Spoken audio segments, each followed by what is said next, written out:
G'day, Paul Turner here.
Yo, how you doing?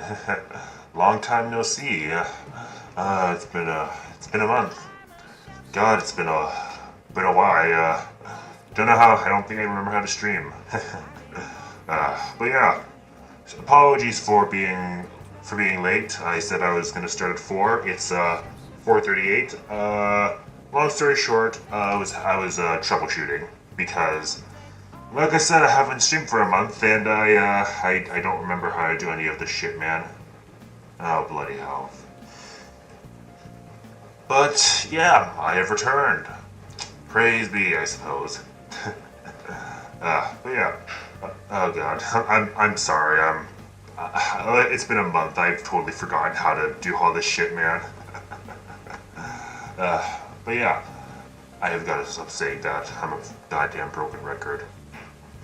But anyways, so yeah, I was gone for a month. I spent 2 weeks in Korea, 2 weeks in Japan, and I had a great time there. Like, seriously, I am definitely gonna want to return. But yeah, I thought I would take my first stream back just to talk a bit about my travels, just go over some major highlights and everything. I have my phone here, so I have pictures to remind myself just what the fuck I did, because I have shit memory. So hopefully my photos will help to guide me in jogging my memory of what I did.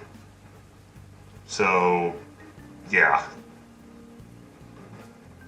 It's gonna be scuffed to all hell, but we work with it. We'll work with it. We'll work with it. Yeah, not sure if I should do anything else. I mean, should I wait a bit to get to the? I mean, no really point. I mean, I posted to Reddit and I posted to Twitter that I'm on. So there's that. So I don't know if anyone's gonna be popping in. I'm not really experienced with self-promotion. Like, I know, like, some skills and all that, but it's just something I gotta get better at, I guess.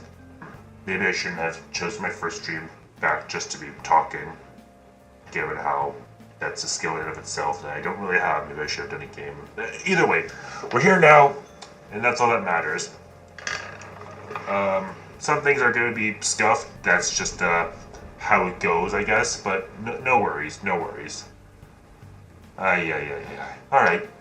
No point in pussyfooting around this all, I guess.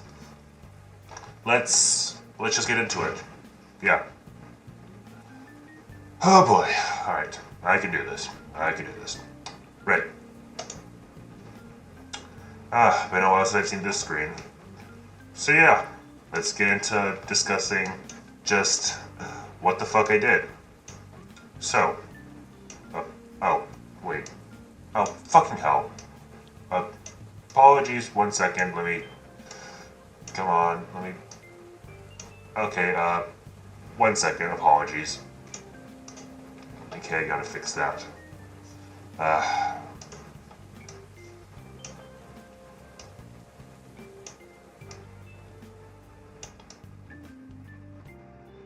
There we go. That'll... fuck. There we go. Okay, that should be good. There we go. Right there. Wait. Yeah, I'm on YouTube. Okay, YouTube's working. Cool. So, starting off with... So, I was gone from... let me just check. Yeah, for my time, I was gone from January 28th all the way until how long did my trip last? Was it March 2nd? Let me double check. Very professional, I know. I definitely know what I'm doing. Yeah, wait, was it March 2nd or March 3rd? March 3rd. Yeah, that's how it was. To March 3rd. Yeah, so I was gone a little more than a month, but it's around that time, I think. Fucking hell, man. Where's my fucking photos? God damn it, load, asshole. Again, apologies for the scuff. I don't know what I'm doing. Alright, but yeah. So, as I said, I spent this time within Korea, as well as Japan. Also, I'm just using my mouse for this. I plan on getting a drawing tablet, but it's not here yet. So, I'm working on this. Hey, I live up to my description. I have no idea what the fuck I'm doing, dude. Anyways, but yeah. I spent this whole month in Korea and Japan. However, to start off with, when I left for my flight from the 28th to the 29th of January, I actually had a layover for that time, so I spent about 19 hours in Singapore. Yeah, spent little less than a day, but I spent some time in Singapore because I had a layover there, long layover, and I was able to explore the city a bit. And I posted it on my Twitter just a little bit about my time there, and I just have to say, Singapore it's bloody gorgeous, man. Like, Singapore, that's the only way to describe it, it's just gorgeous. Like, it's not a very big place. Like, you can actually see most of the major highlights in a day, maybe 2 days, but it is just absolutely gorgeous in Singapore. So yeah, there's like the main airport there, and I mean, it's a beautiful airport. There's I mean, I'll talk about it later, like comparison to some other airports. But yeah, Singapore airport, it's gorgeous. There's so much art there, so much vegetation. Like you could, like if you just have like a 5 hour layover in Singapore, you could just spend that time just walking, exploring the airport, and that's more than enough time. It's actually one of the nicest airports I've ever been to. But yeah, like right next to the airport, or like literally like connected to the airport, is like this big ass shopping mall where they have like the biggest like indoor waterfall just like going down. Like there's like this big basin right there, and you could have like individual people just like there watching it. But yeah, it's a huge. Well, I'm not even sure if I guess it is a waterfall, but but yeah, those are some of the things I saw. I saw the waterfall. I saw like the iconic like Merlion statue. Fuck, how do I draw that? How the fuck do I draw a lion? Uh, oh god. Okay, I can do like the mane there, like that. I can eyes, nose, uh, teeth. Yeah, Merlion. That's a Merlion, all right. Yeah, let's go with that. That's a fucking Merlion. Oh fucking hell! But yeah, I saw the iconic Merlion. It was actually really nice to see. I'm actually from California myself, so there's actually some replica statues of the Merlion close by to my area. So, but yeah, it was cool to see the original there. It's actually kind of like a water fountain, like it spurts water from its mouth. I actually got to see the start of that because I was there, like crack of dawn, like sunrise. I saw it like start up, and yeah, it was cool to see. But yeah, after I saw that, I was exploring, got some breakfast, got some kaya toast, which was actually very good. Kaya toast. I mean, it's very simple. It's just toast. There's different variations of it. I got one with peanut butter. It's usually served with like a bowl of like soft boiled eggs. Not even soft boiled eggs. If you know like onsen eggs, like those like very runny eggs, it's served like with that. Very nice. Along with some coffee. Yeah, a cup of coffee. Very nice. Very nice breakfast, honestly. Simple breakfast, cheap breakfast, but very nice. Glad I got to try that. Afterwards, I went to like a street market vendor. Like they have like big, like it's like kind of like a loft area, but each have like a bunch of like vendors for like street food, like all next to each other, all lined up, all kinds of food. There's like noodles, curries, um, you know, like nasi lemak, nasi goreng, all that shit. Yeah, really cool to see. Great food there. Glad I got to visit. And also, I visited like the iconic hotel. Like I don't know if you know, but there's like this like iconic hotel that's very well known. It's like they have like this big ass ship on the top, along with like that's suspended by three like skyscraper type shit. So yeah, I got to explore like the bottom half of it. Like, oh, how do I actually extend this out? 1 second. How do I extend my canvas? Fuck. God damn it. I can work with this. No worries. God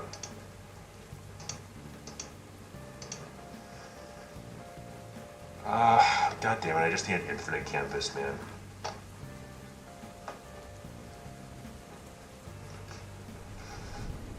Fuck balls. No, that's just not doing anything. Let's see. No. Oh, I think that's my brush size. God damn it. Where's the size for the canvas?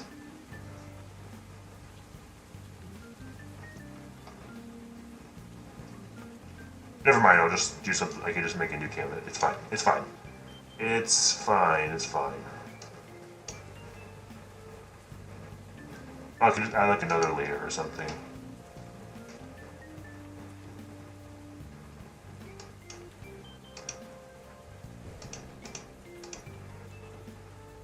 Uh,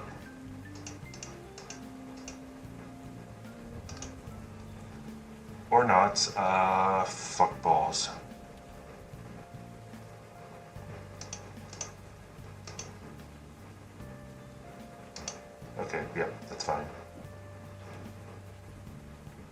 Create a new layer. What the hell is that? I'm sorry, this is, I actually, Microsoft Paint wasn't working, so I downloaded GIMP, because I heard that was a good software to use, but, as I said, I don't know what I'm doing with it. This is literally my first time ever using this program. It's fine, I can just create a new thing if I need to. It's fine. Ay. But anyways, so yeah, I went to that hotel. Yeah, it was a cool hotel to see. Oh wait, oh shit, my perspective is wrong. 1 second. God damn it. Okay, let me just transform that. Fuck. Scale fitting, no, transform. Where the fuck it, god damn it. Transform, there it is. Edit. Okay, bottom.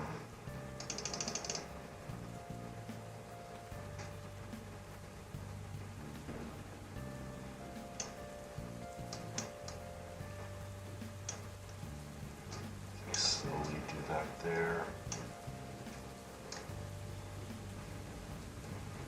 There we go.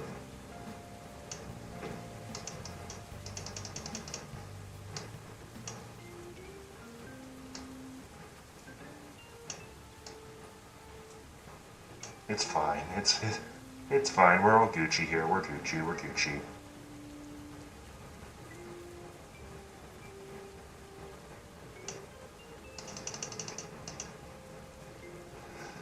There we go. Crisis averted. Bloody hell. Yeah, that'll do. Position. Here we go. Okay. So, yeah, visited the hotel. I mean, when you're just visiting the bottom of the hotel, it is just like a bunch, like a mall with like a bunch of like designer clothing, designer brands, and all that shit. But I mean, it's cool to see. They have like a Gordon Ramsay restaurant. It's really like cooler to see from the outside. And I guess if you were able to go to the top of like where this lookout is, like this boat, like you couldn't go up there if you pay. But when I was there, they were not open. And my time there was limited because I had to catch my flight to Korea, so I was not able to go up there. So I'll be visiting that in the future. Oh yeah, I also, like right next door to this hotel, like connected, there is like this botanical garden. Like there's like this like bridge walkway that's connected there, and like this tree that goes up. I guess this is not to scale, but yeah, I went there and there's just like this like huge like luscious like green area to like view on both sides. Oh god, okay, you know what I mean. Yeah, it was really cool to see. And just going down, they were like preparing stuff for Lunar New Year, because that was approaching. And that was cool to see. It was in the process of being built for stuff for Year of the Dragon. But yeah, it's cool to see, very cool garden. Apparently they have like otters like in the area that can be around. I didn't see any, but they're there. They're there. But yeah, didn't see anything. But yeah, afterwards I took the tram back to the mall area, looked around there for a little bit, and yeah, just got lunch or more food right before my flight, and then I was off to Korea. So yeah, that was my 19 hours in Singapore. It was pretty cool. Yeah, I definitely want to return. 1 second. I'm just gonna make a huge ass canvas. Let's go like 10,000 by 10,000. Yep.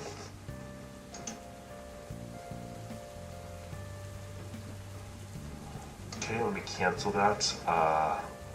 What's like the maximum size I can do? What's like, I don't know, like 5,000 maybe?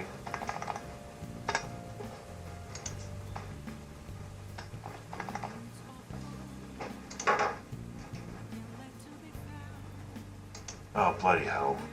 Fine, 2,000. I'll do an image of 2,000 by 2,000. There we go. Okay, how do I zoom in? God damn it. Okay,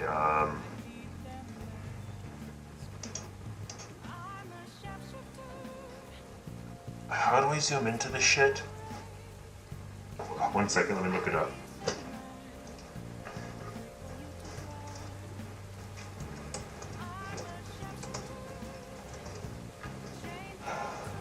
Zoom in on dip.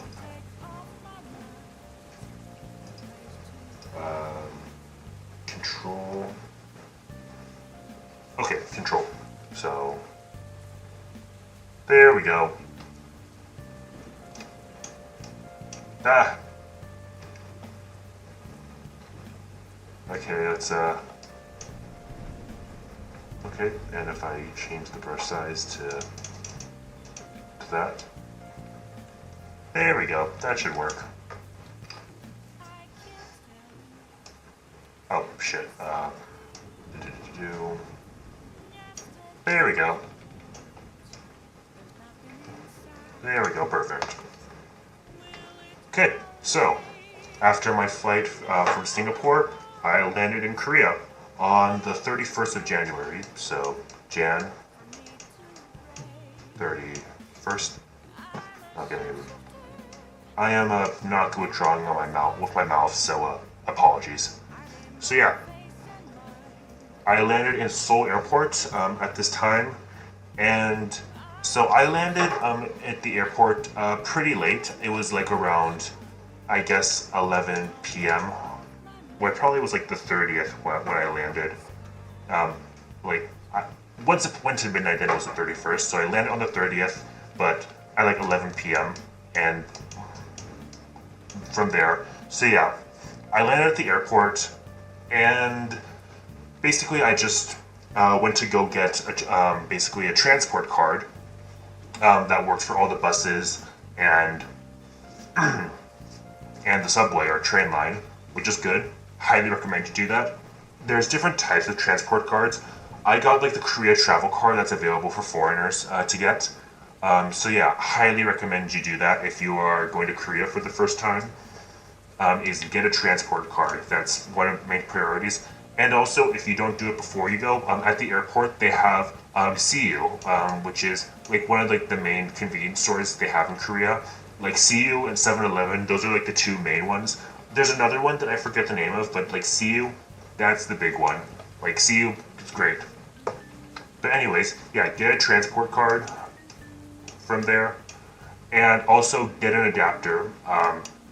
So Korea, they have like pronged outlets. There's like cylindrical that are kind of like that, like not very good. Okay, well this looks like a regular brick. But anyways, but yeah, I highly recommend that you also get like a power adapter for all your plugs. Because especially if you're walking around a lot, you're gonna want to have a charger. Because I had a portable charger with me, but I didn't have a brick to charge it. So either way, yeah. Having it out charging, something capable of charging, very, very useful to have. Yeah, but so yeah, I entered the airport pretty late. Most of like the food options they had were actually most of the food in the airport is 24 hours, but they were like on their break for 2 hours, which is understandable. So, but for my first like meal in Korea, I went to Lotteria. So if you don't know, Lotte is like one of like a major brand in Korea, like major brand, like. There's so much shit there, and they have a brand of fast food restaurant called Lotteria, and they're actually very nice. They're actually good, like, it's good stuff. They have like, I mean, it's burgers and fries and shit, but yeah, the stuff they have there is actually very good. Yeah, highly impressed with Lotteria. I went there a couple of times throughout my time in Korea, and yeah, it's great. Good food there. All touchscreen also, so very easy. Well, I'll get onto this a little bit more, but most of the food, you can get a lot of food in Korea via touchscreen. Like, they do a lot of like self-ordering in Korea, so very nice if you're an introvert like myself and don't have a ton of confidence in your Korean speaking abilities, which I don't, unfortunately. I'm getting there. I'm practicing when I can, but yeah. So yeah, so yeah, arrived in the airport, got food. So I had to figure out how to get to Seoul because the airport, let's say the airport's like right here. Seoul is like all the way over here. So it takes a while to get there.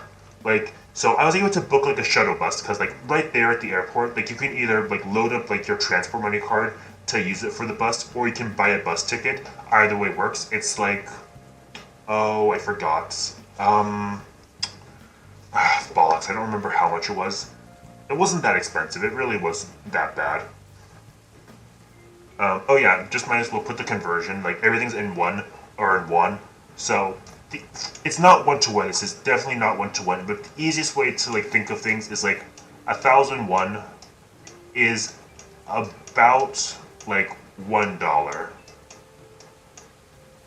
or something like that. Again, not accurate, but you know, 1,001 is about $1. About. Not accurate, but that's just easy way to visualize things. Anyway, yeah, I got my bus ticket. It was like, I don't know, $5, like $5 to $10, I don't remember. And yeah, that took me all the way to Seoul.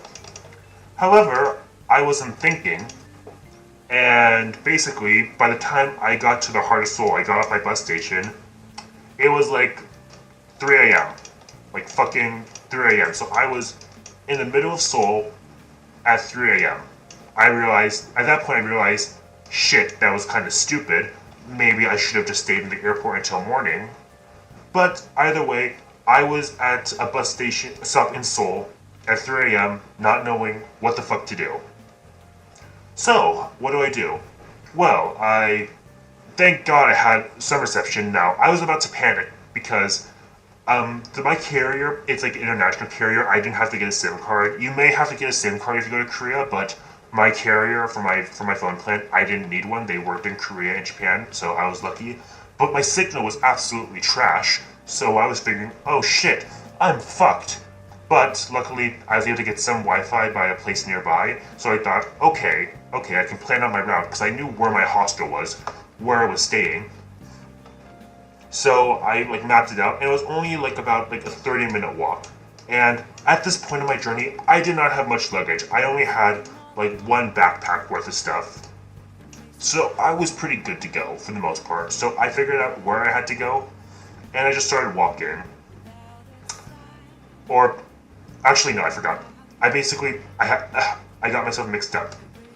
I found a bus that I had to take. That was, luckily the buses are like all night long, thank God.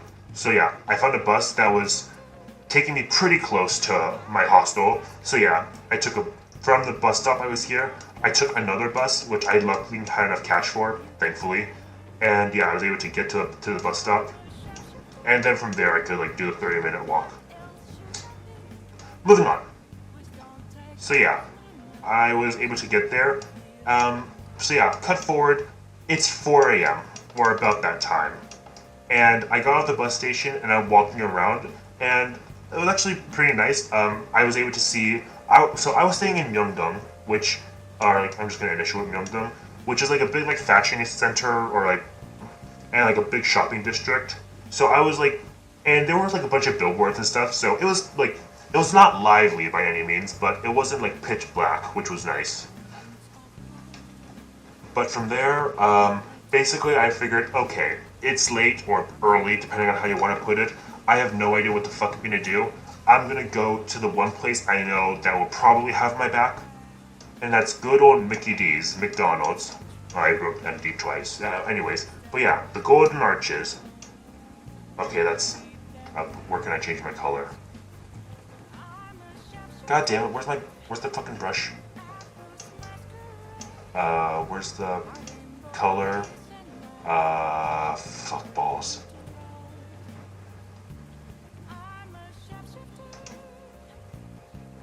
Where's the color? Fuck it, who cares? It's fine, it can all wait. Where's the goddamn color? Oh, for fuck's sake. Again, apologies, first time ever using this program. I don't know where anything is. Or you can just count it to me being a dumbass, which I am, so. What am I doing? What am I doing? Oh, here we go.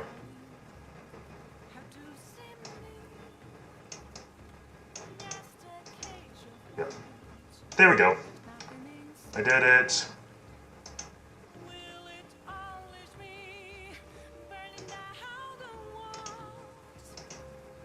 So yeah, McDonald's. Got the golden arches at McDonald's. Wait, no, we're good.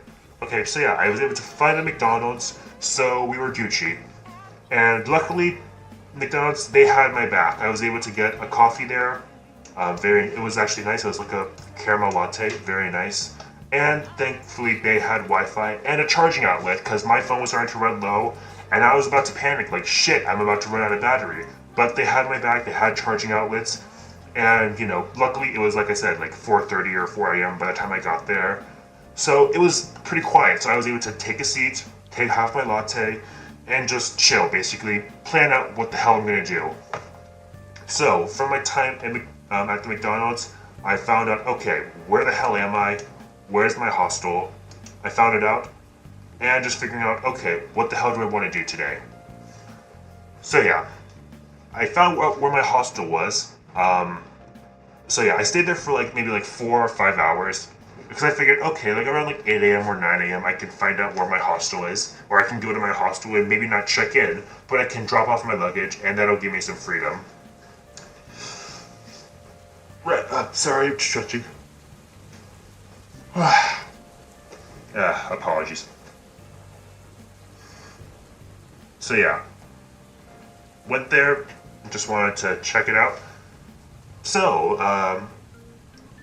so while I thought I had everything planned out, it did not really quite work out that way because, so I was decided, okay, around like 8 a.m., I figured, okay, this is where my hostel is, let's go.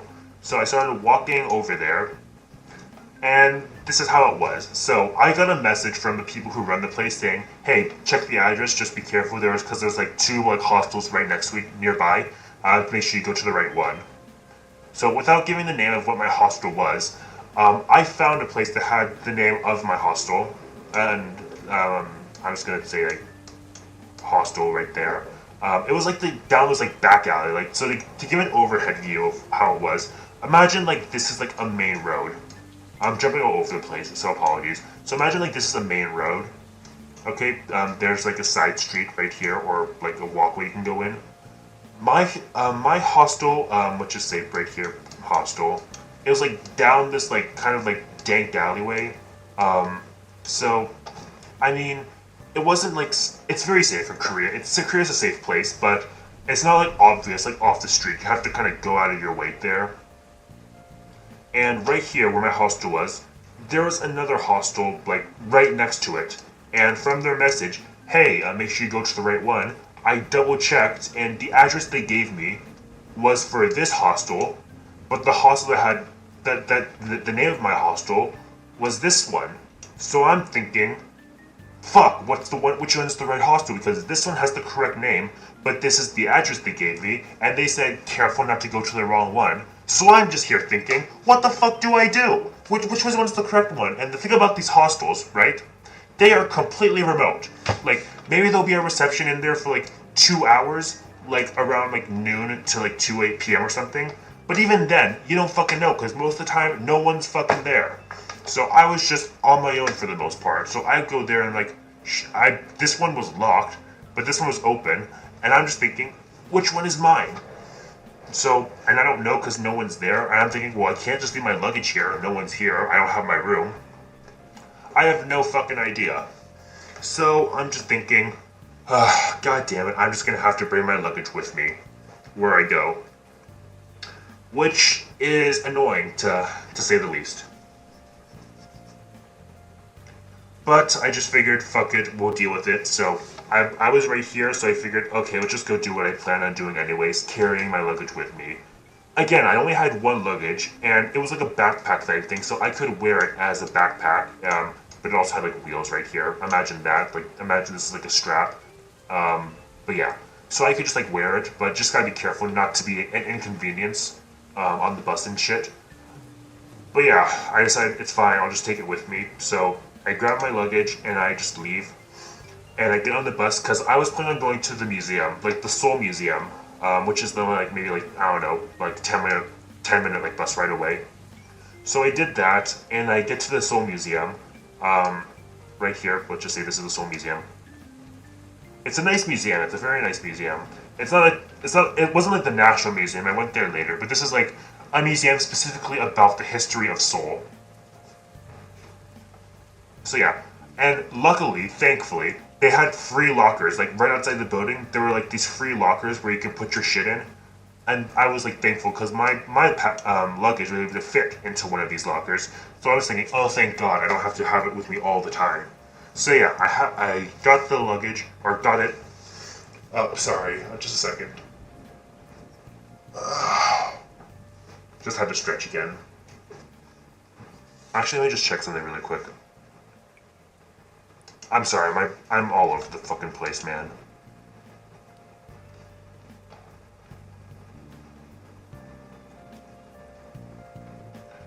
Yeah, I am all over the place, man. So, yeah, apologies if I'm being kind of a spaz or spastic, whatever.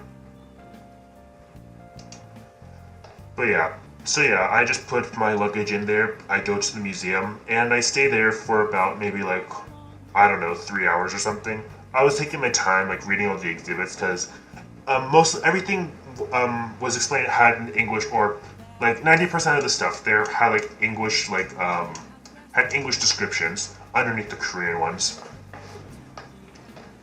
So yeah, I enjoyed the museum. It's a nice museum. Also had like a library where you could like go there, chill, like charge your phone, all that. So I just spent a good amount of time there. They had like a nice diorama of Seoul, which was cool to see. But yeah, but let's say like it's I don't know. I stayed there for like God, what was the timing on everything? I don't know. Let's say I stayed there until like maybe like 2 p.m. or something. So at this point, I am starting to feel. I mean, I'm hungry and I'm tired. So I'm just thinking, fuck it. Let's try to go back to the hostel and figure it out. So I go back to my hostel. I take another bus ride there. Also, at this time, I was what's a good way to describe it? I was just kind of out of it at this point because I've gone like I was like I don't know I was going like over a day without sleep. I was probably like I don't know like 26 hours no sleep. So I was just kind of delirious, I guess. So and also I guess that kind of caused me to be very anxious or like be have a lot of stress. So I was just like unable to think very well.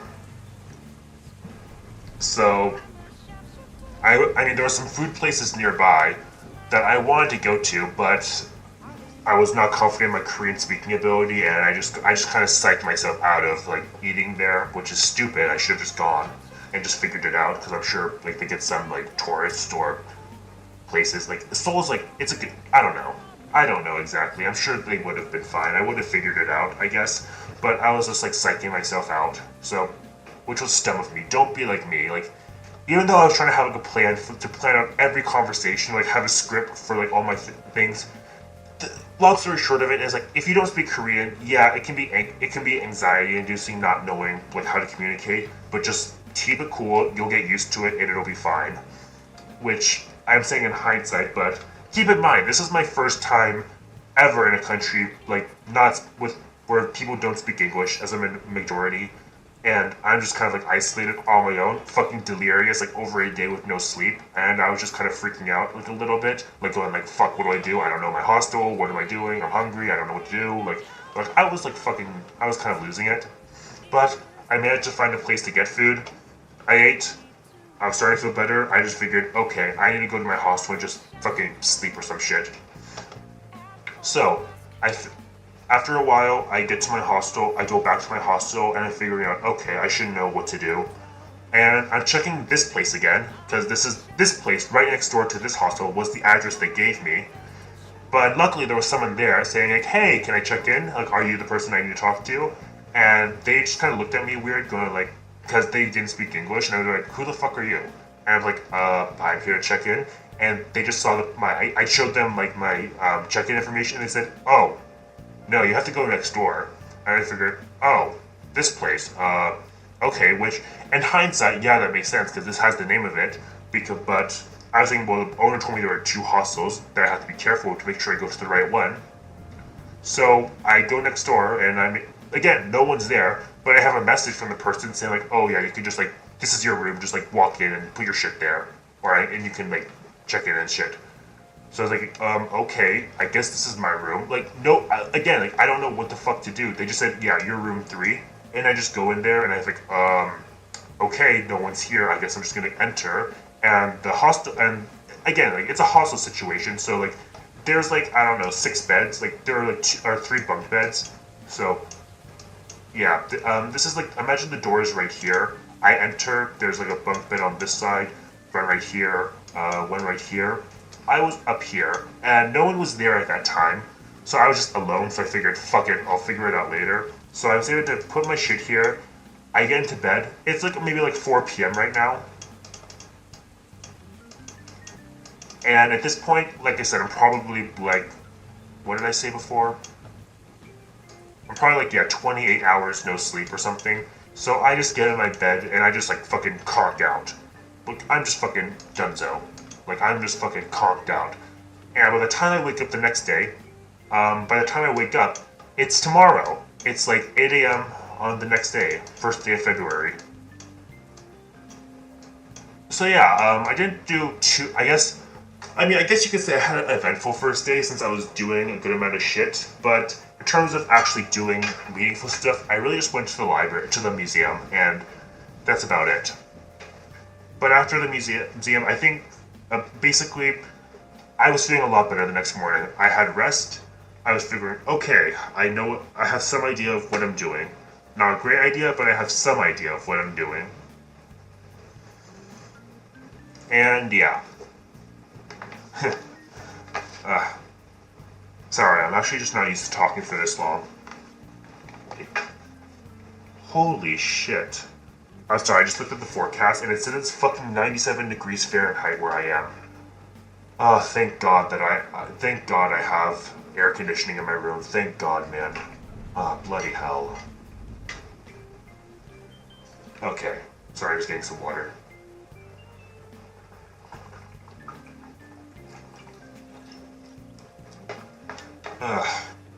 Yeah, I made the right decision not going to the store today. I don't want to have to deal with fucking nearly 100-degree weather.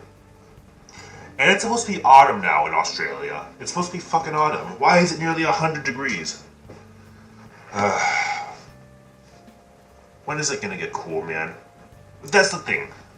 I had a great time this month because, like I said, I'm in the southern hemisphere of the globe. Imagine this is the globe. Like, this is the equator. So yeah, I'm in the southern hemisphere. So it's been fucking hot. Like, really fucking hot my whole time I've been here. And I just figured, okay, I can go to the northern hemisphere and I can have a break. And it was super nice. It was such a good change of pace to actually experience cold weather. It's been so long since I experienced cold weather. And oh my god, it was so nice. Like, to be able to not sweat my balls off whenever I wanted to go outside or just like walk for a bit. Because I was walking, like, my whole trip, I was probably like walking like 3 miles a day or something. Like, minimum. Like 3 miles a day. And I barely sweated because it was nice and cold. And I'll get into this later, I got some nice jackets and shit. But yeah, it was so nice because I love like wearing jackets and everything. Like, I love being bundled up. Oh my god, the weather was so nice. I miss it. I miss Korean weather so much, man. I miss like being able to go outside with like a hot beverage and just experience like the cold wind in your face. Oh, that was so nice. That was so nice, man. Okay, anyways, sorry. I'm just getting kind of involved with all my shit. Where was I? Right, next day. So, like I said, I wake up, 8 a.m. next day. So, I told you, I'm in Yeongdong, so I am actually very close to Gwanjang Market. You know, the famous Korean marketplace. I am like a 5-minute walk from Gwanjang Market. which is cool. So I decided, okay, I'm very close to Gwanjang, might as well just go there. So yeah, I go there, and yeah, Gwanjang Market, like, it's a cool place if you've never been. A lot of cool, nice food. It's not super expensive, but I have heard that in recent years, Gwanjang Market has just gotten very expensive in Korean standards of like street food markets. And I heard the quality there, it can be inconsistent. Sorry. But luckily, I actually got some nice food there. I was able to get some pindatok, which if you don't know, that's like a bean curd pancake. It's pindatok is comfort food for me because like one of the main activities I do whenever I visit my Hamoni, which is my Korean grandmother, is like we make pindatok together, and it's just a comfort activity for me. And going there and having some homemade pindatok, it was very nice. And I also got some hotok and some shike, which is like shike is a rice drink, and hotok is like, I guess the easiest way to describe it is like a filled Korean pancake. It's usually filled with like honey or brown sugar, nuts. It's lovely. Oh, on a cold day, like some nice hot or like at a high like a hot like freshly made hotok like on a cold day.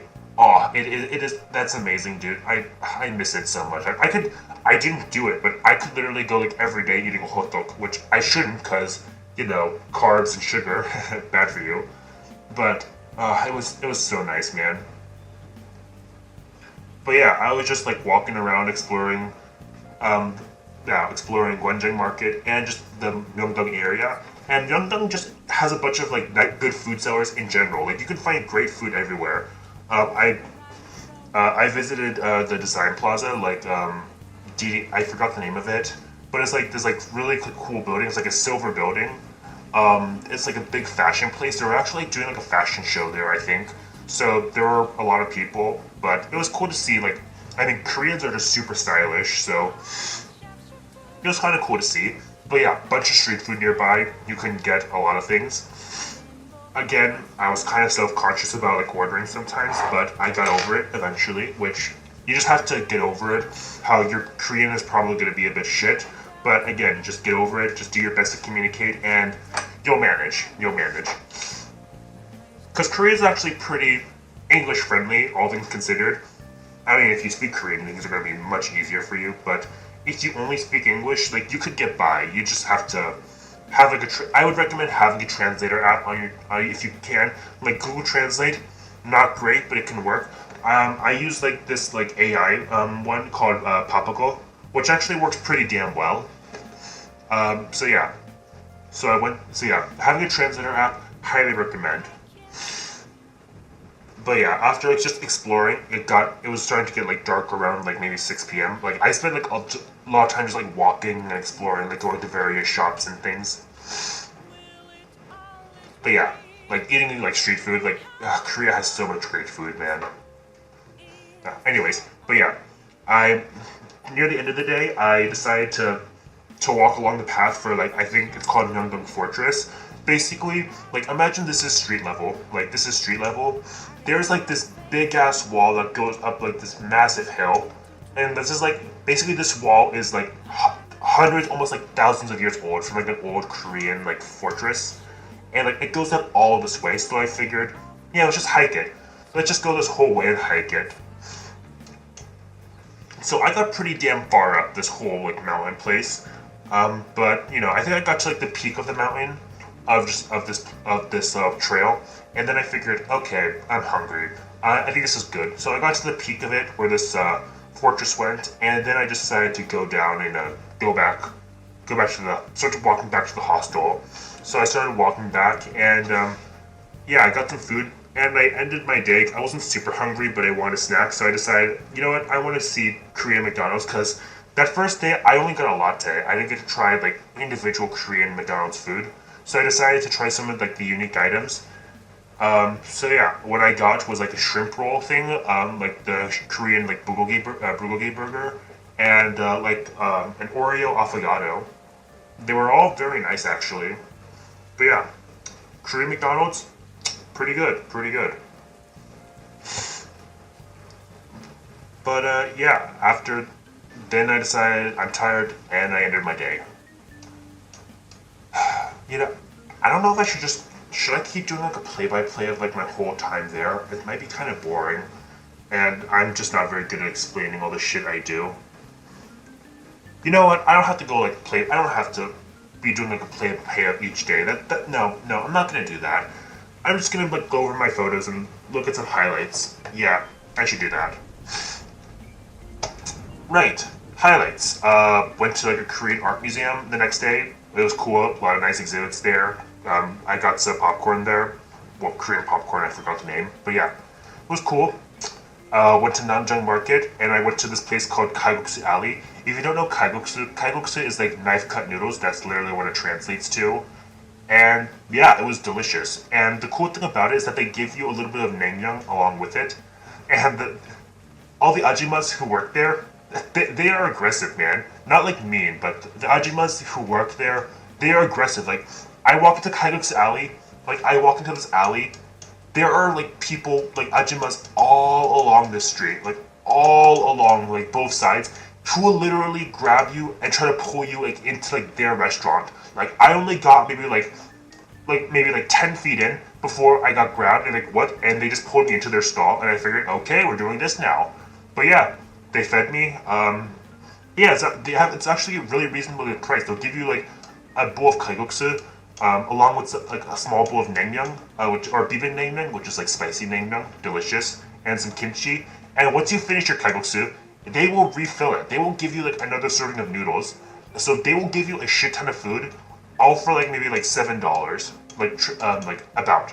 So yeah, it's a damn good price. Like when I return there, I am definitely gonna go back to Kalguksu Alley because it's damn good kalguksu for a damn good price. And yeah, highly recommend. So after this, I actually wanted to go to Seoul Tower. I wasn't sure if I wanted to go up to the tower because it was pretty foggy that night, but I decided, you know what, let's just hike there. For those of you who don't know, Seoul Tower is like on like the mountain, and it's on like a mountain in Seoul that can overlook the whole city. So, yeah, Seoul Tower up here, like right there. Actually, that's not that. I shouldn't do that. I shouldn't be overdrawing my own shit.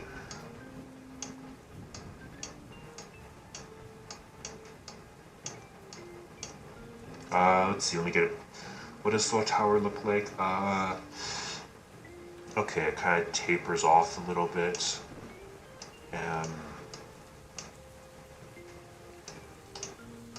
It doesn't really look like a. Whatever. Good enough. Good enough. Good enough. So yeah, I was like right here, and I decided to scale just the whole mountain. Again, not to scale, obviously, but yeah, I decided just to hike the whole mountain because usually people would take like a rail car to get up there, like a rail car to get up to the top. But I figured I don't want to pay the money for that, so I'm just gonna hike. And it was honestly a very nice hike because I got to see like the whole city at night. Oh yeah, I'm doing this at night, like around like 7 or 8 p.m., something like that. But yeah, it's a beautiful view once you get up. Because I only got to right here, like the very base of Seoul Tower. I just like walked up the whole way. And I figured it's foggy. I'm not gonna get a good view if I go to the top. So yeah, let's just go to here. And it's still a good view of the city. So yeah, went up there, decided to walk back down, and later on in my trip, I went back to Seoul Tower. So yeah, then I went back to my hostel when I turned in. The next day, I went to like one of the oldest bakeries in Seoul, and without giving too much personal information, it's actually a place my mom used to go to because my mother, my mom, she's actually a Korean immigrant. She came here when she was young, to America, but before that, she went to this bakery, and this is like one of the oldest bakeries in Seoul. And yeah, they had some damn good food, like damn good stuff. They had like an egg sandwich or egg bacon sandwich, peanut bread, and this like dense like chocolate bread. I forgot the names of them, but it was all very nice. I also got like a cinnamon latte, very very nice. And yeah, it was very nice. I keep saying very nice, but that's honestly the best way to describe it. It was just a very, very nice place, and I'm glad I went. After that, I went to like the National Museum of Korea. I mentioned that a bit before. But yeah, beautiful museum, shows a lot about the old history of Korea, like Like literally, they have like artifacts that are thousands of years old, a lot of Buddhist stuff. And yeah, I spent a couple hours there. And then after that, I decided to go to on like this night cruise because at this time I got like this like soul discovery pass for like 3 days that gives you access to like a bunch of stuff, attractions. I just wanted to make sure I got my money's worth with it. I'm just gonna say it right now, it's not worth it. Like, yeah, you can get your money's worth out of it, but in order to do that, you gotta be rushing around to all this place, and I just didn't like rushing. Like, do I regret getting it? No, because I got my money's worth, but at the same time, I'm not gonna do it again, because I just prefer to take my time with everything. And I didn't save that much money using it, so yeah, I would not recommend the Soul Discovery Pass. But yeah, I used that to go on a night cruise on the Busan River, or not the Busan River, I'm sorry, on like the Gangnam River, because you know Seoul is divided into two quadrants. I was like in London, which is right here. This is Gangnam. So yeah, I just took like a night tour on this river. It's a very nice cruise. I enjoyed myself. It's a very peaceful cruise. It had like live music playing there. Again, very nice, very nice. And then after that, I got a Korean pizza, and Korean pizza is not like American or Italian pizza. They load it up with a bunch of their own shit. Like, I got a personal pizza, so it wasn't that expensive. But yeah, they put like potato chips and shrimp and corn on there, and it was actually pretty damn good. I liked it. Afterwards, yeah, I went to sleep. Next day, I saw the statue of Admiral Yi Sun-shin in the main Seoul area. Yeah. If you don't know, Yi Sun-shin, one of the most important Korean historical figures, you know, the main pagoda right there. They have Admiral Yi Sun-shin up here. Right here, sword.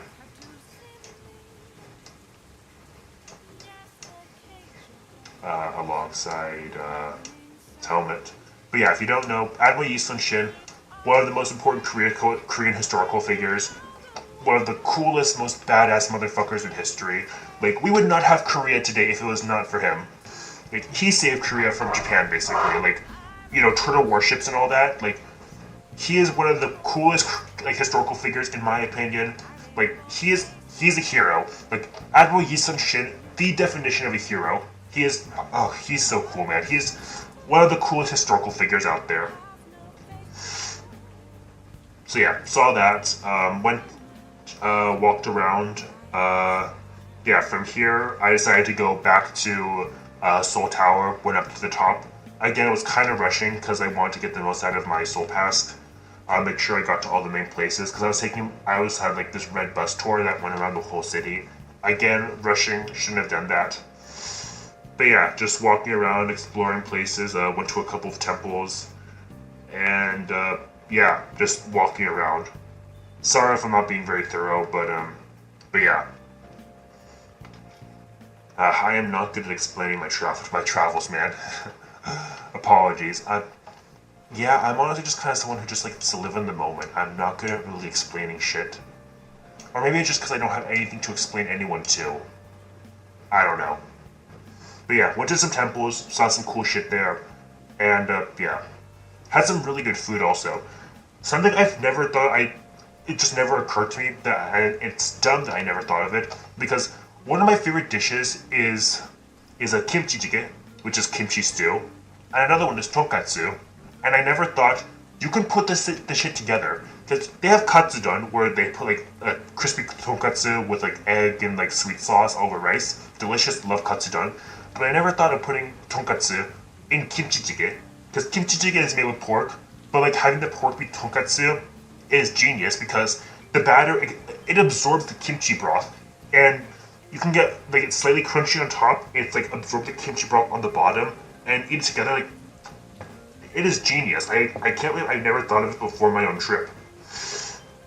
But yeah, I'm definitely gonna make it. Like, once I get back with my mom, I'm gonna make it. And yeah, kimchi tonkatsu or kimchi jjigae tonkatsu, fucking amazing. It was a great dinner. And something I like about Korea is that they have a lot of like late night cafes. One of like the main one is like Tom and Tom's Coffee. We have a couple locations in California of it, but Tom and Tom's, a lot of them are open pretty late. Some days they're only open till like maybe like midnight. Other days are open till like 4 a.m. But yeah, it's a great little cafe. Great place to get dessert. Honestly, that's something I realize that I really like doing once I'm out traveling. Is I learned this when I was like out in like Melbourne and stuff. Also, is what basically this vacation is basically my excuse to get dessert. And one of my favorite ways to get dessert is by coffee and like something. Like having a coffee or a hot beverage with like a cake, cheesecake, ice cream. That's my ideal way to finish a day. Like, if I could ever be like a rich ass motherfucker and I don't have to worry about anything, yeah, every day I would like to just end my day with like a decaf like latte, decaf espresso, and like a nice piece of cake. That'd be my ideal way to do everything. If I could go to a cafe, awesome. If I can make it myself, nice. Like if I invest like in a nice like coffee machine, that'd be like my ideal way to end every single day. Would I do that? No, because that's probably not good for my health. But yeah, that's like a perfect way to end a date in my opinion. Like a nice dessert, nice coffee, decaf because that caffeine's not good for me. But yeah. You know, that's something I noticed. Like, I can talk like a lot about food because food is super important to me. I can talk a lot about food, but other experiences is kind of hard for me to elaborate on because I'm just someone who likes to experience things in the moment. Again, probably if I had someone to elaborate this too, like specifically, I could be better. But just talking again, I'm not good at talking about myself or my own experiences. I'm probably just rusty when it comes to streaming. Also, I just have to get used to it. But yeah, that was another day. I'm not gonna go over each individual day. But yeah, saw some Korean tombs. Went to the main palace. Gyeongbokgung Palace. I went there. Saw the guard change. Very nice to see like traditional Korean armor and like the royal guard. Very cool to see. And after that, I went to an aquarium. Aqua Planet in Ilsan, which is like 30 minutes away from Seoul. Again, the Seoul Discovery Pass went there. And yeah, it's a cute little aquarium. Yeah, very nice. They had seals there, so I went to go see the seals for one of my Oshis, Miori Celesta. Decided to go see some seals for her. And yeah, they were cute seals. They actually had this like cute thing where basically in the water, they had like this loop that the seals could go through. And the seals were regularly doing this, where they were going into like the loop, and they could just like swim around. It was cute to see. It was cute to see. But yeah, it was nice. And it actually started snowing. So I mentioned it before. I'm from California, and that was actually my first time experiencing real snow. Like walking around, like snow it was like pretty heavy snowfall, but that was like my first experience with snow, and it was nice. You know, surprisingly, it wasn't as cold as I thought it would be. I thought it would be like freezing, but no, it was like maybe, I don't know, like 35 degrees, like Fahrenheit, and it was snowing, and it was actually very nice. Yeah, just walking through it, and it was nice. But yeah, I just kind of did some more exploring in the area and went back home. Next day, I went to this like famous bibimbap place. It was actually pretty good bibimbap, but you know, it's bibimbap. And then I went to Myeongdong Cathedral, which is like one of the oldest like cathedrals in Korea. And yeah, it's cool to see. And just like going through some other places. Went to a kimchi museum, which is important for a video I'm making. I can elaborate more there, but yeah, it was a cool museum. Gonna reference it later. And I also did some shopping in Myeongdong. Yeah, because Myeongdong is like a fashion capital or a fashion center, and I was able to get some really cool stuff for cheap. Like I got like a new like bomber jacket. I got like two trench coats. One of them like a jean trench coat, and it was like really cheap. Like I got like 3 nice pieces of clothing for like maybe like I don't know, $35 or something like that. Probably even cheaper than that. And probably like $35, like in the States, would not cover one of these pieces of clothing. And I got 3 pieces for like, it was an amazing deal. Like, if I ever go back to Korea, I'm definitely gonna be with like my mom or something, and we're just like gonna go like clothes shopping. because they have so much cool clothing there that you can get for cheap, like discount clothing. Ah, it's awesome. And yeah, after all that, I dropped off my shopping stuff, and I went to Lotte World because, like I said, Soul Pass, trying to get the most out of it.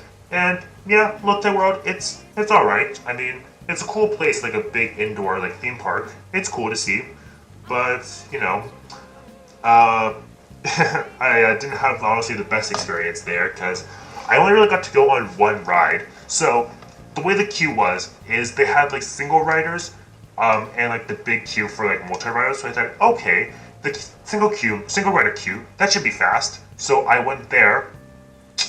It would have been quicker if I went to the regular queue because they did not give a shit about single riders. Like they were like doing multiple rounds of like everyone else, and just like maybe like one or two like single riders at a time. It took like 2 hours for this ride. That if I went to the regular line, maybe like 45 minutes at most. So I wasted a shit ton of time there. And the roller coaster I went to, it was barely like the roller coaster barely lasted a minute. So 2 hours for one fucking minute, and it was a nice roller coaster. I'll give it that. It was a good roller coaster, but God, I wasted my time doing that, and yeah, did not feel good. Because in what world is it faster to do the regular line than the fucking single rider line? Just ah, it's fine, it's fast. Oh yeah, then I went to. After that, once that place closed, I went to Star Library because I heard a lot of good things about like the Star Library thing, and yeah, it was just okay. It was a pretty small library. I mean, it looks nice. It's good for photos, but yeah, it's just okay. I don't think I'd go back there. And then after that, yeah, after that, the next day that was my after that. That was my last full day in Seoul. Afterwards, I got some stuff. I had to leave for a bus to Gyeongju, which is the next place I went to. But yeah. Next day, just got some jjajangmyeon, just did a little bit of shopping. I actually had to get a backpack for the clothing I bought, extra clothing. So yeah, got that. So now I'm at 2 luggages now. Well, one backpack and one like whole luggage, which is fine. And it's honestly, I needed a new backpack because like my regular backpack is falling apart quite literally. So yeah, it's good that I got a new backpack. But yeah, afterwards I got on my bus to Gyeongju, and it was about maybe like I don't know 3 hours. And I will say Korean buses are very nice. Like Korean buses are honestly very nice. Like they have like, nice privacy. They have like very comfortable seats. It's Korean buses are honestly very nice. I was honestly very impressed. But yeah, it was about, let's say Seoul is right here, Gyeongju is like right here, and Korea ain't a big country. It only took like maybe 3 hours for the drive there. Like not a long drive at all. But yeah, I got to Gyeongju. I walked to my new hostel there, and yeah. So overall, I spent like about I think 7 days in Seoul. Let me just double check. Yeah, about 7 days in Seoul, and yeah. I definitely enjoyed my time there. I want to go back because I feel like there's more I definitely could explore in Seoul. So yeah, I definitely want to return to Seoul because I feel like I didn't get to explore everything there. Granted, for like a day and a half, I was kind of like, out of it just because I was like, sleep deprived, but definitely gonna return in the future. So yeah, the next place I went to was Gyeongju. No, it's already been an hour and just done talking about Seoul. Ah, bloody hell. Don't know how long we'll talk about everything, just because there's a lot to discuss, I guess. Maybe I should just talk about Korea, and then my next stream I can talk about Japan. Maybe. Well, we'll see. We shall see. We shall see. Ah, excuse me. I think I need more water.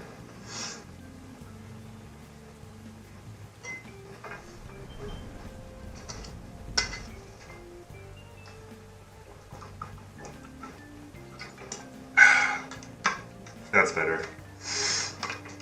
Like I said, I'm not used to talking for this long.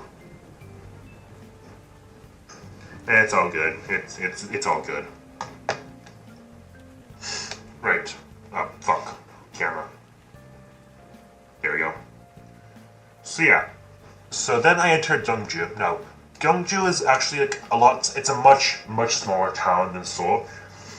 But I wanted to go there because it has a lot of historical significance. There's a Gyeongju Museum which talks about like a lot of like the old Seoul history, and they have like a lot of like ancient artifacts that are literally thousands of years old.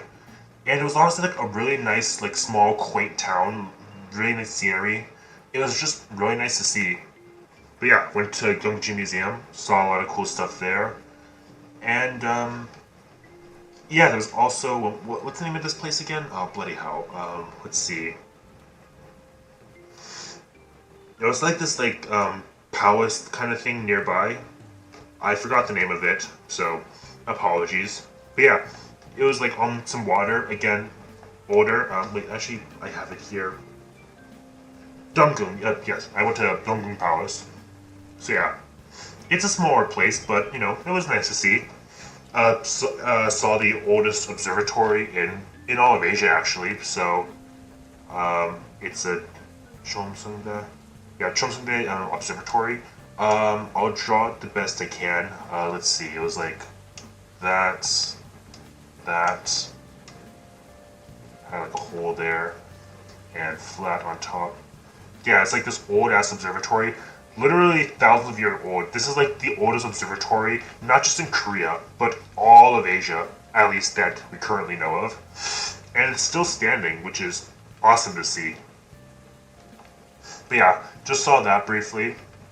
And I got some kongguksu after that. Kongguksu, if you don't know, is like a Korean soybean noodle, like cold soybean noodles. It's honestly very nice. I quite enjoyed it. And I also did some shopping afterwards for my mom. Yeah, I did a good amount of shopping there, just because getting stuff for my family, because that's what they like. Yep. But anyway, but yeah. The next day, I went to Bulguksa Temple, which is like a massive like Buddhist temple on a hill. I was able to take the bus there, but yeah, went to this like Buddhist temple. Really nice to see. Like it was a really cool Buddhist temple. They asked that you didn't take too many photos there, but yeah, which I respected. But yeah, it was just cool to see all these historical places that are literally like thousands of years old. And close by to Bulgaksa Temple is this place called Sokurin Grotto, which is like maybe like a mile away. So it takes like, let's say like you're right here. This is like Bulgaksa Temple, like on this like mountaintop. If you like go like a little bit down, there's this trail that'll lead you through the mountains all the way to the top. And like you can go to like, a different mountaintop, which is like I said, like a mile away. And they have like this literally like 3,000, like 2,000, 3,000 year old like statue of the Buddha, like right here. It's literally thousands of years old. It's just, it's super cool to see. But yeah, it was a nice hike. I mean, it was kind of, it took a little bit out of me because it's a mile hike going up a mountain. So yeah, going downhill was much easier. But yeah, took like a 40-minute hike getting up there. But yeah, I got to see like the sunset from the top of the mountain. Sorry. Excuse me. And again, it's like this nice, cool, like snow-covered mountain. Really nice to see. But yeah, I did that. And afterwards, oh yeah, I'm now remembering. I got this like avocado bibimbap for dinner. Like at the base of the mountain, there's like a bunch of restaurants, and yeah, I didn't realize it'd be like so. I mean, it was like the name of the dish was like abalone avocado bibimbap. So I thought, oh, that sounds nice. Simply put, it would have been much better as like a breakfast dish than a dinner dish, because they served it with like orange juice and I kind of regretted it because it wasn't bad, but I kind of wanted something a little bit more filling. Like it was like literally like a month ago. It's not a big deal. But yeah, I'm just going through my photos and I saw that. So yeah. Yeah. But yeah. Anyways, Yeah, I wasn't in Gyeonggi for very long because the next day I had another bus to catch to Busan, which is only like like an hour away. So yeah, I got some coffee in the morning, just kind of chilled around, looking around, and yeah, got to Busan, and yeah, just yeah, basically that was that day was like Solal, pretty much. So so they had like this drone show like nearby like Busan port, and I actually posted a photo of it on my Twitter. But yeah, it was a really nice drone show. Honestly, I think drone shows are probably like for the future of stuff, just because they're not loud and you can like do so much more cool designs. I feel, and it's less bad for the environment. But yeah, there's like this. The drones made like this really cool like picture of a dragon. Again, apologies for my shit drawing. I'm just with a mouse, just quickly scribbling something out. Um, yeah, that's a dragon. That's a dragon. Nah, Jesus Christ. But yeah, it's cool to see. But yeah, I spent the next couple of days in Busan. Yeah, went to. It was pretty much the same things like I did in other places. Just got damn good food. Went to a bunch of museums. Explored the city, and yeah, Busan is a very nice city. It's a waterfront city, so that was nice to see. Went on the sky cars, which if you don't know, there's like this like port or like water area of Busan. Like imagine this is water, and yeah, there's like these sky cars that like go over it. Um, I was actually able to get a car all to myself that went across the water to like this observatory place, and yeah, it was quite nice, quite nice. Glad I went there, and yeah, I mean, I did like I said, it was mostly just walking and exploring. Next day, I went to like another temple, like another Buddhist temple, by the sea. It was nice. It was nice to see. Went to the beach. Um, Spent a little bit of time there. Probably should have spent longer, but just only so much time. I saw the sunset, which was very nice, by the beach, and and yeah, and just got a nice dinner. Yeah, I kind of wish I did more stuff in Busan because the next day I just got some street food before my ferry because yeah, actually the way I did things is the way I got from Korea to Japan is I took a ferry overnight all the way to Fukuoka. Like this is Busan, this is Fukuoka. I took a ferry, and that was actually pretty nice. It was a nice ferry. But yeah, last day of in Busan, I just got some street food, just explored a bit, and got on the ferry.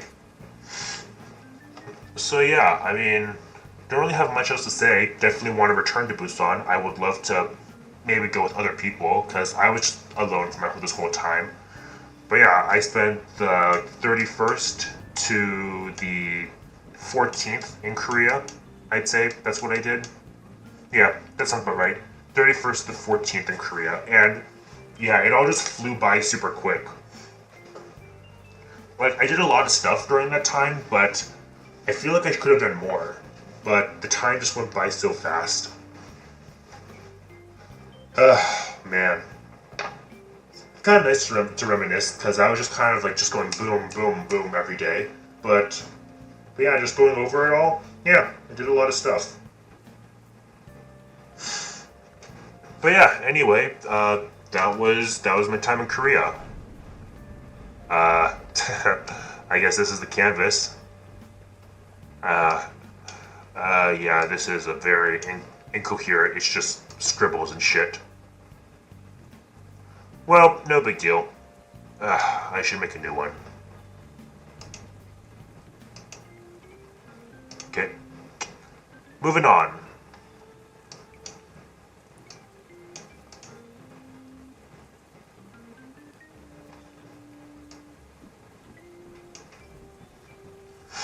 So, hmm.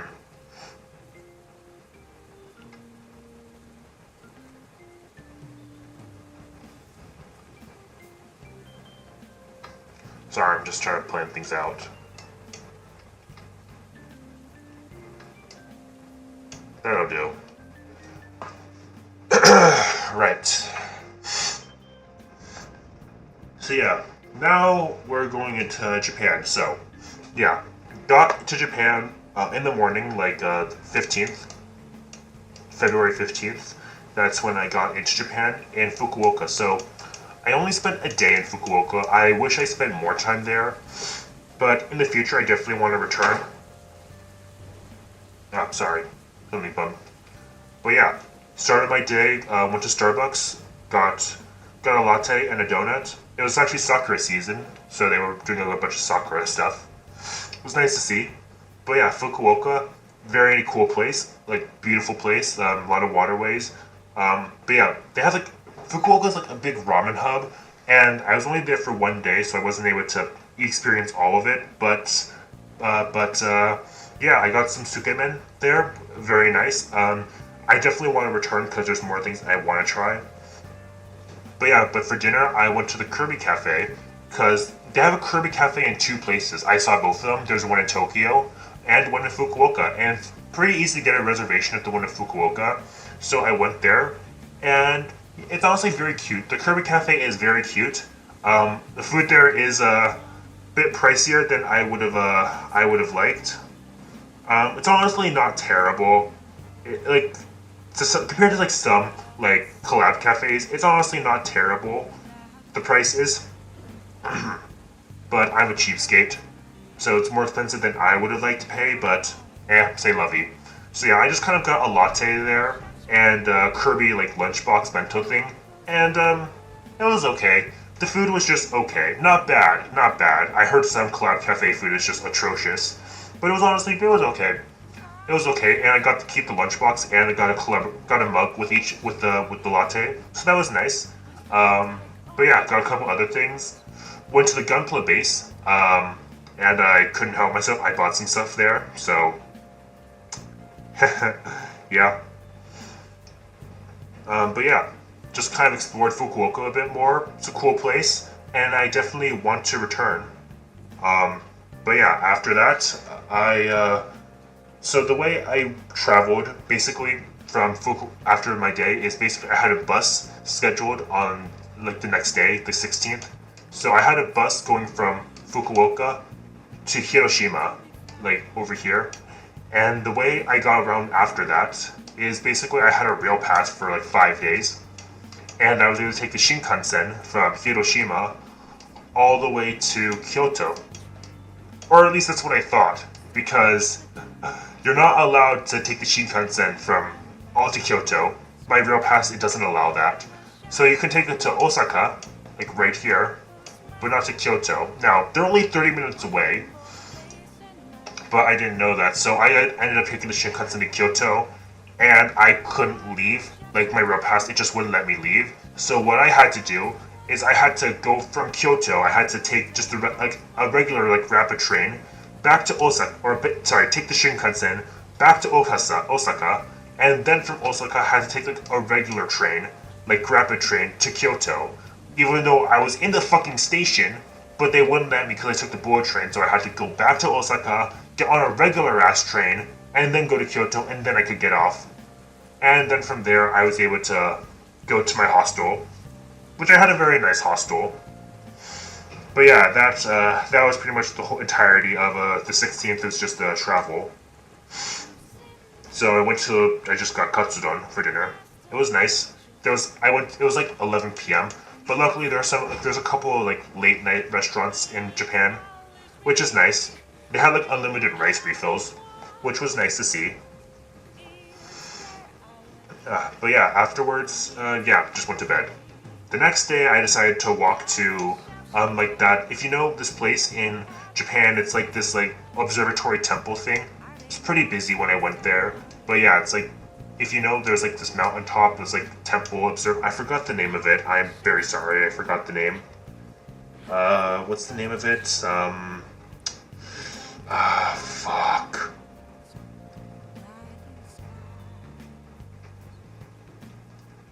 I'm sorry. I am very bad with names. I don't remember what the name of it was. Come on, I gotta have it here.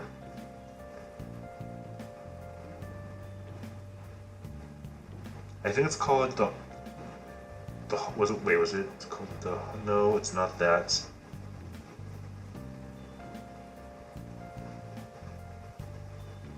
Either way, yeah, it's like that, it's that building temple thing that like hangs over the mountain. It was cool to see. And like just going up there, that's not accurate. Let me just undo. Basically going up to like this temple area, let's say it's all up here. There's like this like big like shopping street that has like a bunch of food that you can get, and they had some really nice food. I had like this like black coffee ice cream. It's really nice. Had like matcha dorayaki, butaman, which is like pork buns, and yeah, just a bunch of nice stuff. But yeah, I definitely want to return to try more food, and yeah, just explore it more. But yeah, explored this place. It was nice. It was I went a bit off the beaten path to explore a bit more peaceful trail. It was nice to see. I wish I had more cash with me because that's the thing in Japan. You're gonna be using a lot of cash because in Korea, it's mostly card.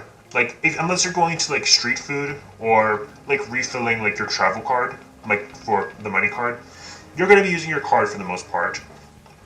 In Japan for the most part, 80% of your transactions are gonna be cash. Doesn't matter if it's a restaurant, like store, like blah blah blah. Like if it's like a major retail chain, yeah, they'll probably have like they'll probably take card.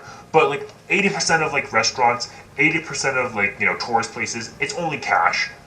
Luckily it's very easy to get cash in Japan because every 7-Eleven is gonna have an ATM where you can get cash from foreign cards. So it's very easy to get cash in Japan. But bloody hell, it was just something I was not used to. Just how much cash you had to have. Oh shit, sorry, I'm looking at my photos. There's a donut place I didn't get to go to. God damn it. Oh well, in the future. But yeah, after that, I forgot the name of it, but there was like this marketplace not too far from my hostel. It had like a lot of, it was later when I went there, so I wasn't able to get too much. But I got like a matcha highball and some like tuna and some ika, which or some squid. Yeah, it was all good. That's the thing I really like about Kyoto is that they have so much matcha stuff. Like the next day, I went to Uji specifically to get more matcha stuff. But yeah, Kyoto has so much matcha stuff, and I personally love matcha, so that was awesome for me. But yeah, a lot of matcha stuff. Specifically, I went to Uji, and Uji, it's like 30 minutes away from Kyoto, and it is beautiful there. Uji is it's so beautiful, it's so picturesque, it's just beautiful there in Uji. And yeah, I got like matcha takoyaki, matcha ramen, matcha gyoza, and they have like matcha beer also. I didn't get a chance to try that, but it looked good. Yeah, so much matcha stuff there, man. And of course, had to get some matcha ice cream. And yeah, it was nice. And then after that, I went to, after spending a day at Uji, I went to the Inari Shrine. I went to the Inari Shrine around, let's say, 7 p.m. And the Inari Shrine is like always open, but it was like dark when I went there. So it was cool to see, but a lot of it is not like lit up by like artificial lighting. A lot of it's like pretty dark. There's a couple of lights hung throughout, but yeah, like the Inari Shrine with all of these like gates, it's like completely different vibe at night. It's actually, I thought it was cool, but it's honestly like a little bit creepy, just like going through all these gates going through all these gates with only like moonlight to guide you. It was honestly really cool to see, like in a cool, creepy way. But yeah, I decided to walk or hike the entire mountain top. Let's say it's like a 30-minute hike to go through it. But yeah, I walked the entirety of the mountain at night. But yeah, it was pretty cool to see. It was cool to see. So yeah, afterwards, doing that, I got some okonomiyaki, which was nice, and but I was still hungry, and so I went to McDonald's to get some Japanese exclusive items, which was nice. It was nice. I didn't do too much the next day. The next day I just kind of explored. I went to Kobe for a little bit, and I decided to do a hike upside a mountain by near the Shinkansen station. It was like this waterfall I hiked up to see. It was pretty nice. But the thing is, throughout the whole day, it was kind of raining, and I didn't want to walk in the rain, so I just kind of kept it chill that day. Like, when it wasn't raining, I went out, but I just kind of like chilled at the cafes and just kind of took it all in. I got like a Sakura Frappuccino, which was unique. It had like mochi balls in it. And it was honestly, it was pretty good. I liked it. I quite liked it, honestly. But yeah, I also got a strong zero to end the day. That's something about Japan that I honestly really like. Like booze is super cheap in Japan. Like you can get like a can of like I don't know, like a can of beer, can of like highball whiskey, like whiskey coke, or like strong zero, like for like maybe like 100 to like 200 yen, which converting to USD or American dollars, that's like maybe at most like it's only like it's less. It's like $1 like whiskey, like dollar booze. Like that's unheard of in the States. Like getting like booze for $1. Like I can see why there's so many alcoholics in Japan just because of how cheap booze is. Like one, it's awesome, but at the same time, it's kind of scary. But at the same time, it's awesome. But yeah. The next day, it wasn't raining, thank God. But I decided to go to Rabbit Island. So I took the Shinkansen because I still had that rail pass. Took the Shinkansen to Rabbit Island, and I spent about maybe 3 hours there because I got there kind of later in the day. But yeah, I wish I got there earlier, man. Rabbit Island, like it's a very nice place because the rabbits will come up to you. Like the rabbits will physically come up to you because they're all domesticated. Well, I'm gonna say domesticated. They're very very friendly around people because they don't fear. They have no predators on the island, so all the rabbits they just see humans as food sources. So they will literally come up and hop into you to get food. I was stupid because once I got onto the boat to go to Rabbit Island, I realized, shit, I forgot to buy rabbit food. And I was already moving at that time, and they didn't sell any food on the island, and I was just thinking, fuck, I'm an idiot, I forgot to buy rabbit food. But I still had a great time. But yeah, I definitely wish I spent more time with the bunnies. But I still really enjoyed my time there. And afterwards, I went to a dessert cafe back in Kyoto. And yeah, it was nice. It was quite nice. But yeah, that kind of took up the whole day. So yeah. The next day, I kind of just mainly just went shopping. I went to like downtown Kyoto, bought like some stuff there for my folks. And then I went back to the food street, and this is I decided, you know what, I want to make a personal purchase for myself, and I bought a Japanese knife. Yeah, I bought like this really nice bunka knife. It's honestly a beautiful knife. It's probably one of the nicest knives I've handled. It like has a beautiful balance. It's like a stainless steel, but like has a nice. I forgot the steel that it is, but it's super balanced. It's very nice. It feels incredible in the hand. Like once I start doing cooking streams or have the capability to do cooking streams, I'm gonna break out that knife to show you. It is a beautiful knife. How much did I pay for it? Don't want to talk about it, but it is a beautiful knife that I feel is totally worth it. Yeah. Also, I went to a Snoopy cafe in the food district, and yeah, that's the thing about Japan. They love Snoopy there, which is honestly cool to see. But yeah, they absolutely love Peanuts and Snoopy in Japan. There's so much Snoopy stuff there, which I had to get a bit for my folks because my mom loves Snoopy also. So I actually really want to take my mom to Japan in the future. But yeah, afterwards, I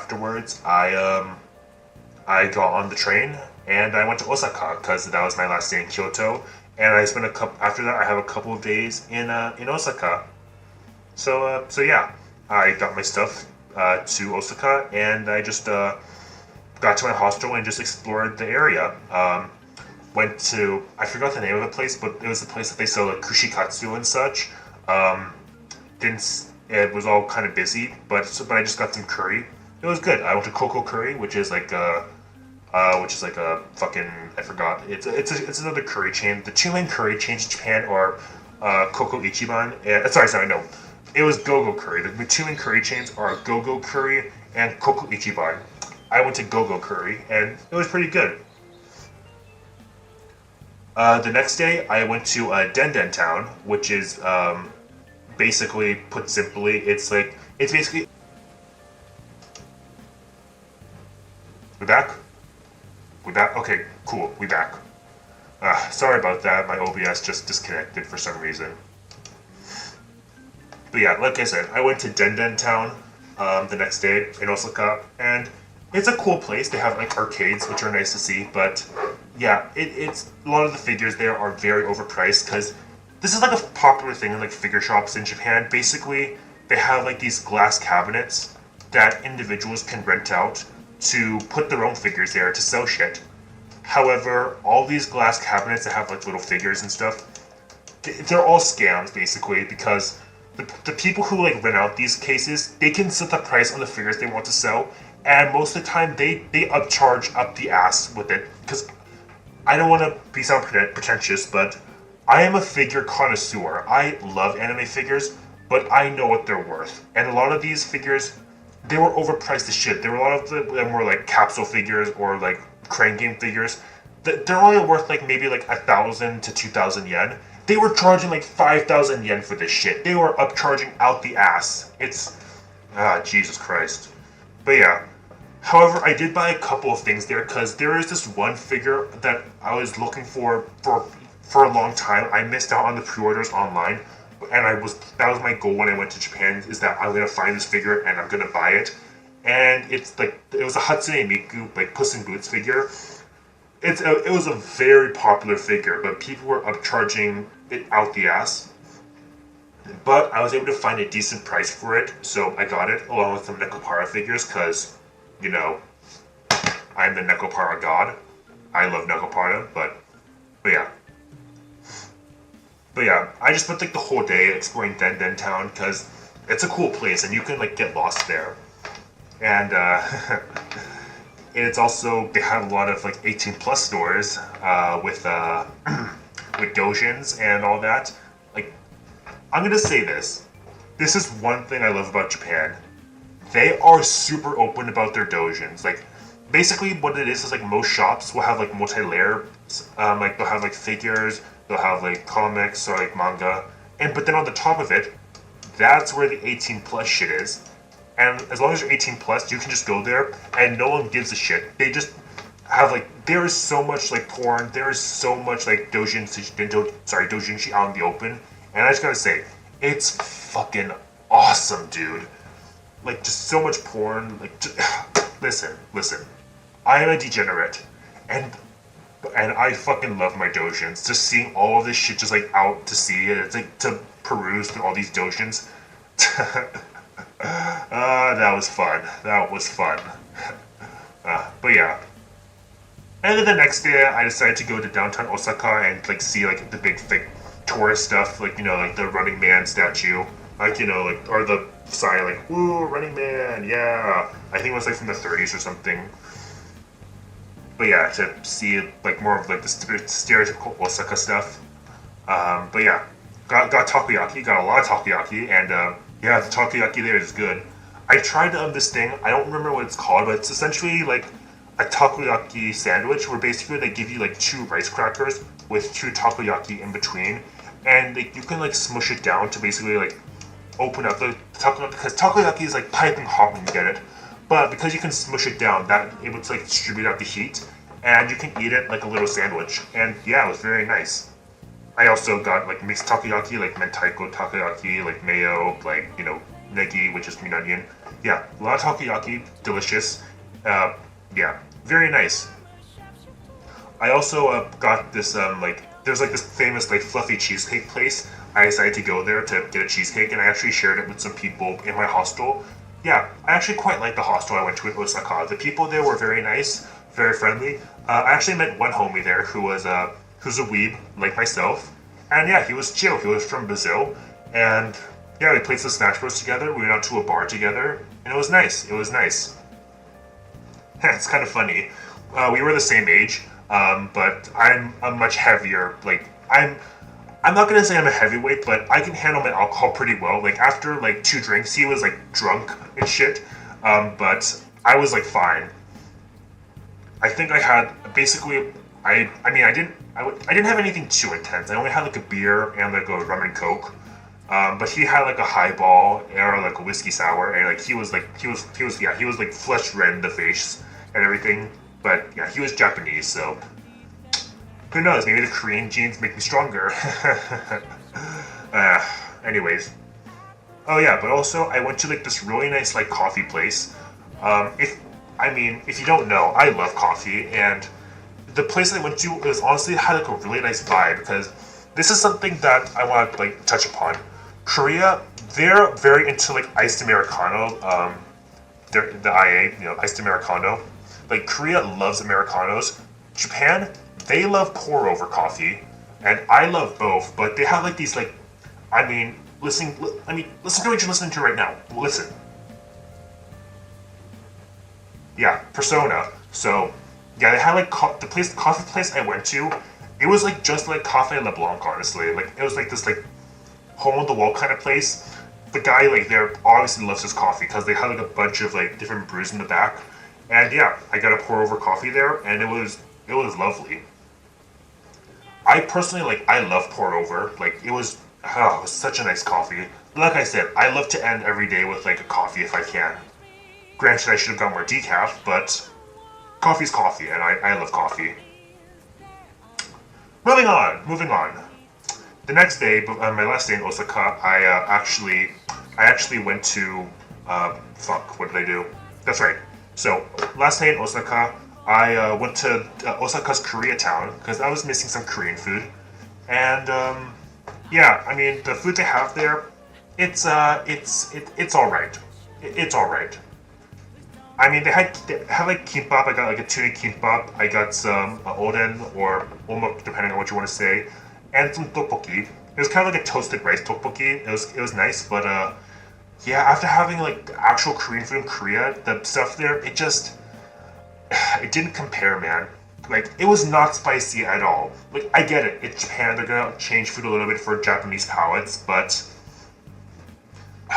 if the shit ain't spicy, it's not real Korean food. I'm sorry. Like, it was just too sweet. There was no spice. It looked like tteokbokki, but it wasn't spicy like tteokbokki. And if it's the shit's not spicy, it's not tteokbokki. I'm sorry. I'm sorry. But yeah, it was okay. It was okay. It was actually. I mean, it's like this long street in Osaka. It was like a nice little Koreatown, but wish they had more. And now we're starting to get to a place that, yeah, now we're starting to get to a fun part because, yeah, basically, if y'all didn't know, Osaka is right here, and Tokyo's right here. Like, they're quite a ways apart. Or if I'm looking on, like, just the Japan. Fuck, that looks like a banana. Whatever. Yeah, Osaka's, like, right here. So, it would take, like, maybe, like, 3 hours or 2 hours if I took the Shinkansen. I didn't want to do that. I just thought, it'll take an hour by flight. And I was able to get a cheap flight from Osaka to Tokyo that would take like 1 hour. So I figured, okay, things are going to go well. So my flight was at around like 8 p.m. So I thought, okay, let's leave around 4:30. I'll get there. Because it took maybe like, I don't know. Check-in only opens at like 6:30. Like an hour and a half before. So I thought, okay, I'll leave there. I'll help you get there plenty of time. So I thought 4:30, yeah, that should give me plenty of time to get there. Well, we were going along. Let's say this is the train route. Let's say here, this is like the airport. So I was going along. Okay, we're fine.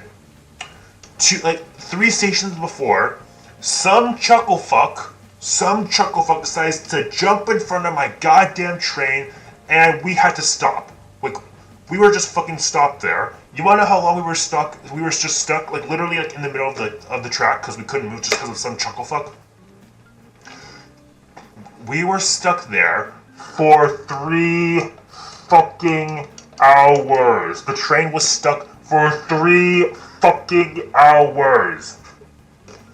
Okay? 3 fucking hours. And I was still like it's still had like 30 or 40 minutes left to get to my flight. But yeah, I was pretty much just fucked. I was fucked, essentially, because they closed the like check-in things at like 7:30, and I figured, okay, maybe they'll have to delay the flight. No. So yeah, I missed my flight. Completely not my fault. It was completely at no fault of my own, but yeah. So I missed my flight, and because it was like a discount airline, they just said, you're shit out of luck, you can't get a refund. I tried to fight for my refund. They just said, nah, you're shit out of luck. So that was fun. But yeah, luckily, I guess luckily speaking, I was able to get a flight the very next day at 7 a.m.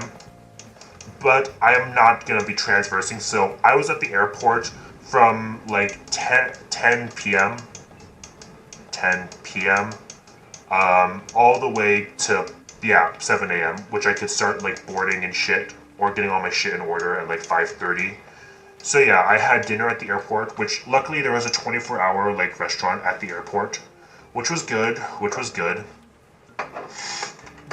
But yeah, so yeah, I had to wait overnight there. I just kind of like dicked around.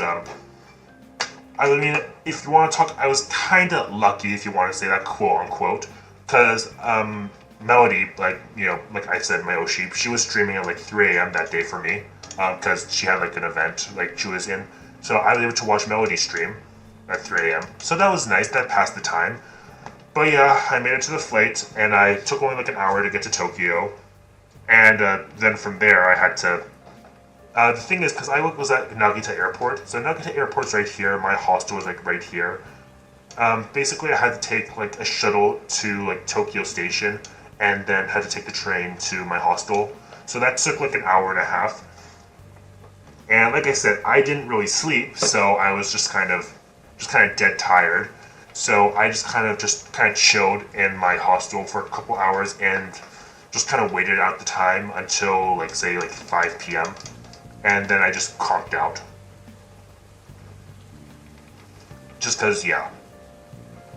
So yeah, that was a clusterfuck to deal with. But yeah, the next day I went to Tokyo Skytree. That was nice. Got some matcha ice cream there. I saw the other Kirby cafe they had there. So that was nice to see. But yeah, Tokyo Skytree, I mean, it's a nice view, but Jesus Christ, it was crowded, man. So there were high winds that day, so usually the Tokyo Skytree has like 5 or 6 working elevators.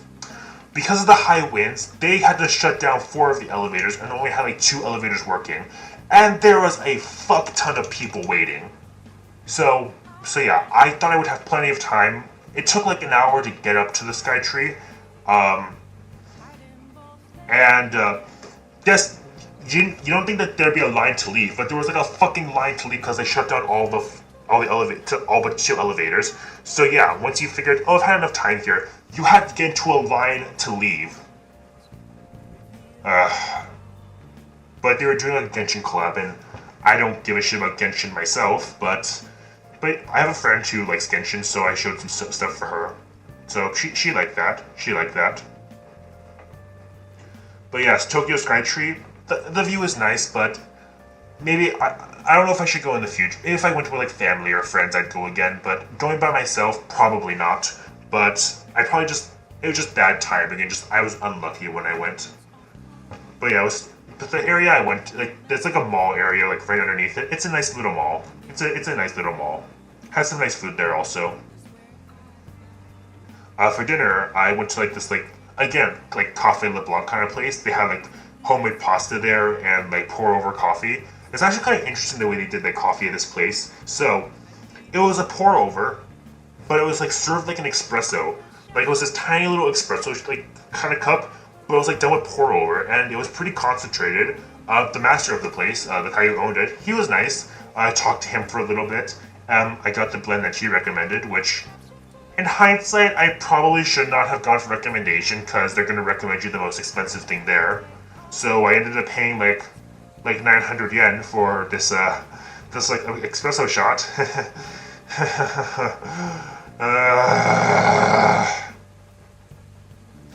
Yeah, that was kind of a rough day, honestly.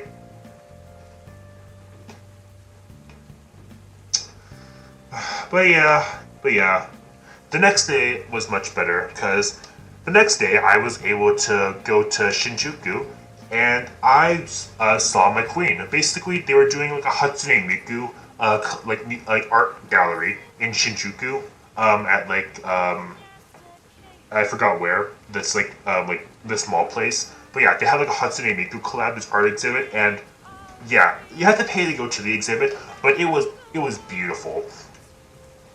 Yeah, the art that they were showing there, it was it was gorgeous. No other way to describe it. Just fucking gorgeous. All of the art they had was just of Miku. It was gorgeous. I mean, that's the only way I can describe it. Like, there were some pieces that I could like literally stare. I didn't do it literally, but I could have stared at them for hours just because of how beautiful they were.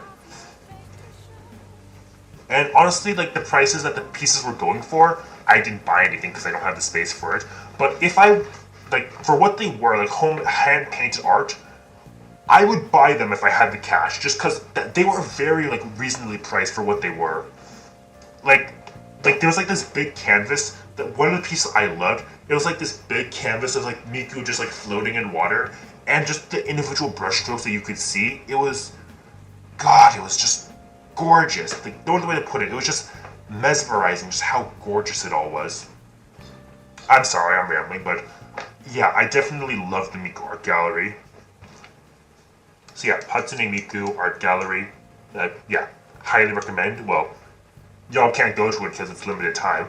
But in that same location, they had the Nintendo store. So, you think when you go to it was like an official Nintendo store, so I was thinking, okay, Nintendo store, they're gonna have some cool stuff there. I didn't expect how much cool shit that they would have at the Nintendo store. So just put in perspective some of the stuff they had. They had like nearly every fucking amiibo there. Not all amiibos, but nearly every amiibo. Like nearly every like Smash Brothers amiibo, like Mario amiibo, like Splatoon amiibo.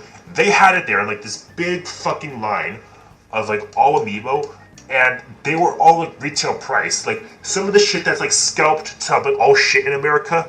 Like what's like it? They were selling at retail price there. It was incredible to see. Like holy shit! Like all this amiibo is here for good prices. This is and not just like it wasn't just like official goods. They had like a bunch of exclusive stuff also, like Mario Hanafuda cards, like Mario like packaged cookies. Like I get it. Like I'm like this is like straight up capitalist consumer stuff, but goddamn, it was so cool to see. Like I'm sorry, I'm a sucker for Nintendo products. I love Nintendo, and just like seeing all like the replica stuff they have from games. Like oh my god, they had like stuff from Legend of Zelda. They had stuff from Animal Crossing. Like oh my god, there was so much cool stuff. Like they had like replicas, like cutlery and like cups from Animal Crossing. They had like this really cool like Navi glass that I bought, along with other stuff. Like there was like so much Kirby stuff also, like Kirby towels and like Kirby. I'm sorry, I'm just like fanboying over this. I know, but God, there was so much. I loved.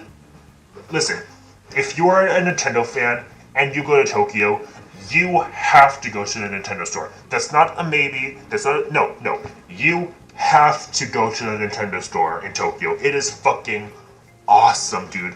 Like, I get it. You're gonna be fucking like soy jacking at all the shit that you see, but who gives a shit? It's Nintendo. It's fucking cool, dude. I'm sorry. Oh god, I want to go back there so bad, and just like be there with like friends, just going over all the cool stuff they have. It's just, god. I'm sorry. But yeah. Sorry about that. But yeah, I just kind of explored some other shops after that in this Shinjuku area. And afterwards, to end my day, I went to, in Shibuya. And to end my day, I went to Shinjuku, and I actually went to the JoJo bar. Yeah. If y'all don't know, maybe Joey the Anime Man. Well, more like the manga lad. He doesn't really do anime stuff now. Whatever. But yeah, he went over like a JoJo bar a couple years back, And I figured, yep, when I go to Tokyo, I'm doing that. And I went there, and yeah, it's a super cool bar. So here's something y'all have to know about like bars in Japan. Like a lot of bars will have like a surcharge when you go there to like be like a flat fee that you have to pay just to be there, or when you order a drink. And the drinks they have at these bars, they're gonna be a little bit more pricey compared to other places. But I would say the JoJo bar is worth it because they're all like, because you can have like unique cocktails there. And I actually met a couple people there. Like there was a homie I met at the JoJo bar. He was from Mexico. He spoke English, but he was there. He was actually went to Tokyo to see a JoJo opera, which is really cool. Like he was also a big JoJo fan, probably a bigger JoJo fan than me. But yeah, he was a cool guy. We just talked about JoJo for a bit and just kind of connected over that. And yeah, I got some nice cocktails there. I decided to get Purple Haze and Last Hamon as my cocktails. They were good cocktails, pretty strong also, but I can handle my alcohol. But yeah, again, if you're a JoJo fan, highly recommend the JoJo bar. And moving on from there, yeah, the next day I just spent all my time. I dedicated a whole day to Akihabara, and yeah, I had a damn good time there. Yeah, Akihabara, super cool, a lot of cool stuff there. I mean, it's Akihabara. What else is to say? I actually didn't buy too much stuff there, just because, like I said, I know like what figures are worth, and I didn't want to overpay for stuff that I didn't need to, and I just only have like so much space. Long story short, in in Osaka, I had to buy another suitcase just to hold all my shit that I bought, because I had the flight and everything, which was good. I don't regret it at all. But let me just say, by the end of my trip, all of my luggage was completely filled. Like no room for anything else. It was all completely filled. Like, yeah, I'm lucky I didn't buy more stuff than I did, because I already bought a lot of stuff, but I'm glad I didn't buy anything more because it was all filled. But yeah, I bought some stuff in Akihabara. Let's just say it was of the adult variety when I bought in Akihabara. But yeah, super cool there, a lot of cool shops. But yeah, if you're an anime fan, go to Akihabara, it's fun. Also went to a Warhammer cafe store kind of place. Yeah, it was very cool. Yeah, I don't think I've ever talked about it on stream, but I am actually trying to get more into Warhammer. So I've studied the lore a bit. I really like the lore of it, and I want to get into painting some minis of Warhammer. I don't know much about the game. I want to learn it, but you know, I love building Gunpla, so I would like to get into like painting, because I don't know. I mean, I like to work with my hands, and I think painting minis would be cool. The thing is, it's expensive. Warhammer is fucking expensive. Like, Gunpla is much more affordable in comparison to Warhammer. Warhammer minis are fucking expensive, dude. However, I do know what I eventually want to get. To start off with my Warhammer stuff, I think I either want like Deathwatch stuff, or Black Templar stuff. Maybe like Grey Knights would be cool to like paint also. But yeah, one of these three is either Deathwatch, the Black Templars, or Grey Knights. That's what I want to get first. Maybe I could start like a throne or something like that if anyone ever wants to buy it for me. I don't know. If that's the case, then yeah, I would do it on stream. But yeah, one day this is something I want to do, is like paint Warhammer minis like on stream. That would be super fun to do, and make some Gunpla on stream, because like I said, I bought a lot of Gunpla. But yeah, anyways, the next day, I went down to fuck, what was the name of it? Fuck. It was the fucking like Tokyo like Dreams thing. I forgot. It was like this like Tokyo. Sorry, it was like the Planet Lab, or Tokyo Planet Lab. I think I forgot. But yeah, it was like this like big interactive experience. It was highly recommended to me, so I decided, yeah, all right, I'll go to it. It was like maybe like, I don't know, $25 USD, and I went there. It's like, the easiest way I can describe it is like an interactive art exhibit. So the way you work is that you take off your shoes once you enter, and like you can go in, and they have like an uphill like water thing, like just water cascading down. You walk up that. There's like this like big like wading pool that you can go through. The water is actually quite nice. They have like big spheres that like light up that you can like touch. They have like this like big dome that you can like lay down on the floor and like watch like stuff. It's honestly, I'm not doing it justice. It was actually very cool to see. But yeah, I got through all the exhibits like within an hour. Maybe I should have spent longer, but it was a very cool exhibit. But again, it's something I probably wouldn't go back to myself, but it was cool to see. It was cool to see.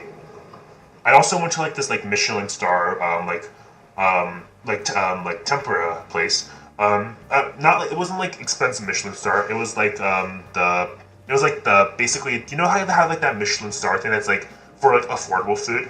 I forgot the name of it. But it was like that, and yeah, it's like this little like hole in the wall place. Basically, you go. It's like literally there's like this one street. Like imagine like there's like a shop here, a shop here. There's like an elevator here. Like you go down this like alley for like this elevator type thing, and you go down, and it's just like this like small shop where it's like counter seating for the most part. They have like one seat in the back, all counters, and like they'll just take you there. You sit down, and you can just order what you want. You know, there's something funny I kind of want to touch upon. So, I just want to let you know I'm an American, but I will say I am an Asian American. But so, I mentioned I'm Korean, but the thing is, I don't really look Korean. I'm not going to get too into it, but yeah. The thing is, it's kind of funny. When I was in Japan, more people assumed I spoke Japanese than in Korea people always spoke Korean, because I'm gonna say this: I don't look Korean, but I just look kind of like just like Asian-ish. I'm not gonna get too into it, but yeah, when I was in Japan, oh god, I don't want to make it seem like I'm whatever. But yeah, more people thought I spoke Japanese in Japan than people thought I spoke Korean in Korea, and I can speak a little Japanese, you know, skoshi, but I'm nowhere near fluent. But half the like restaurants I went to, they just gave me the Japanese menu. Like, if I asked for the English menu, yeah, they would give it to me, but no one assumed that I was, like, a foreigner, like, at first. Like, they just thought, oh, yeah, here's a Japanese menu. And I don't even look Japanese. Like, I'm not gonna get too into my physical appearance, but I can assure you, I don't look Japanese. So I don't know why they were assuming I could speak Japanese, because there was a couple of foreigners who came after me, like some white people, some black people, and yeah, they just gave them the English menu. They see me, they just give me the Japanese menu, which, I mean, cool, but I don't speak Japanese, dude, and I don't look Japanese. Again, like it would be one thing if I looked Japanese, then yeah, I would understand the assumption. I don't look Japanese. I don't know why they were just again. It's not a big deal at all. I just find it kind of funny. But yeah. But yeah, I was able to get by for the most part. I got like a tempura don, like tempura rice bowl, and it was nice. It was actually very nice. Again, this is not the fault of the restaurant. It was just a cramped little space, so I just kind of felt rushed to. It was kind of stuffy in there. No offense, but yeah, I just kind of felt rushed to eat and get the fuck out just because of how tight it was. And again, cannot emphasize this enough. Bring cash. Bring cash. Everywhere you go. I don't care where it is. Make sure that you have cash on you. Always make sure you have cash, because even if you think they're gonna be doing card, you don't know that. Even if it's like a highly recommended restaurant, you don't know that they will take card. Bring cash. You need cash if you're in Japan. If you think you have enough cash, have more on you. Always have cash on you. You never want to have less than 3,000 yen. You never want to have less than 3,000. Wait, sorry. You never want to have less than. Yeah, 3,000 yen. You never want to have less than 3,000 yen on you. And this is another thing. This is another thing about Japan. They are a highly coin-based society. Because, like, in Korea, like, yeah, they have coins, but they'll have, like, 1,000 won, like, 5,000 won, all that shit. It's all dollar bills. They're all like paper money, so it's easy for me to track of. In Japan, they'll have like 1,000 yen, that will be a dollar. That would be a bill. But anything less than 1,000 yen, which, I know that's like $6 American, but well, let's just not worry about that. But yeah, anything less than 1,000 yen is going to be a coin. So they have 500 yen coin, they have like 100 yen coin, and so on. Like, that's crazy. Like, again, this is not a direct conversion, but that would be like imagining like in the States, if you had like $10 bills, and then stop with dollar bills, and then you had like a $5 coin, or $5 coin, and a $1 coin. Like, again, I know this is not one-to-one conversion, but like imagine that essentially for the States. Like that's crazy for me to think. That anything less than like $10 is like, again, not direct. This is not direct conversion rate, but like essentially, like anything less than $10 would be like a coin, which is like crazy for me to like imagine. But yeah, so I had to like buy a coin purse just because of the coins I was collecting.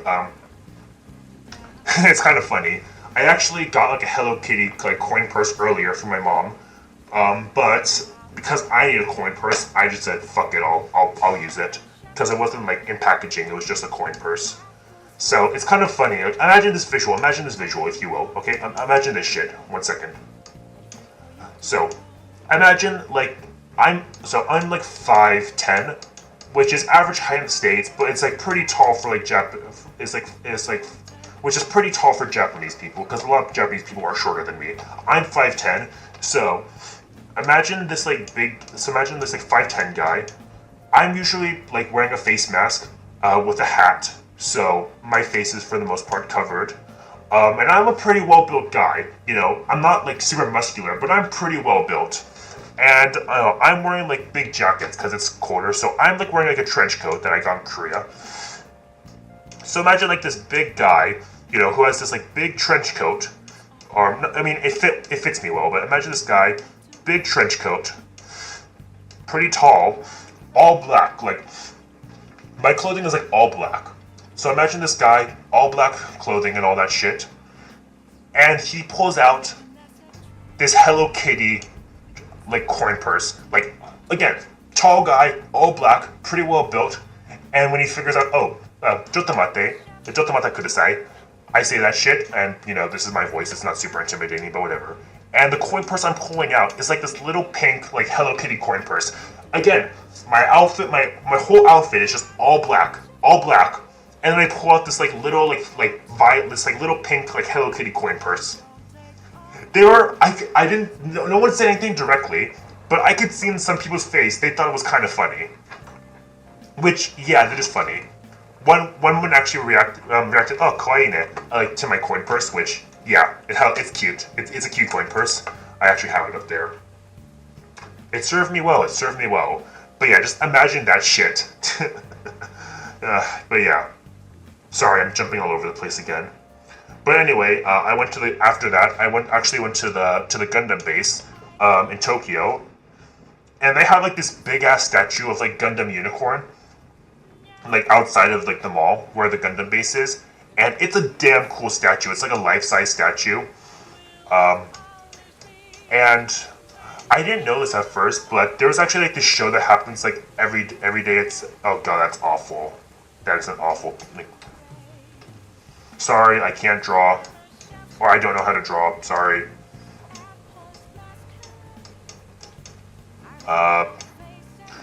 Fuck. How do I draw a Gundam Unicorn?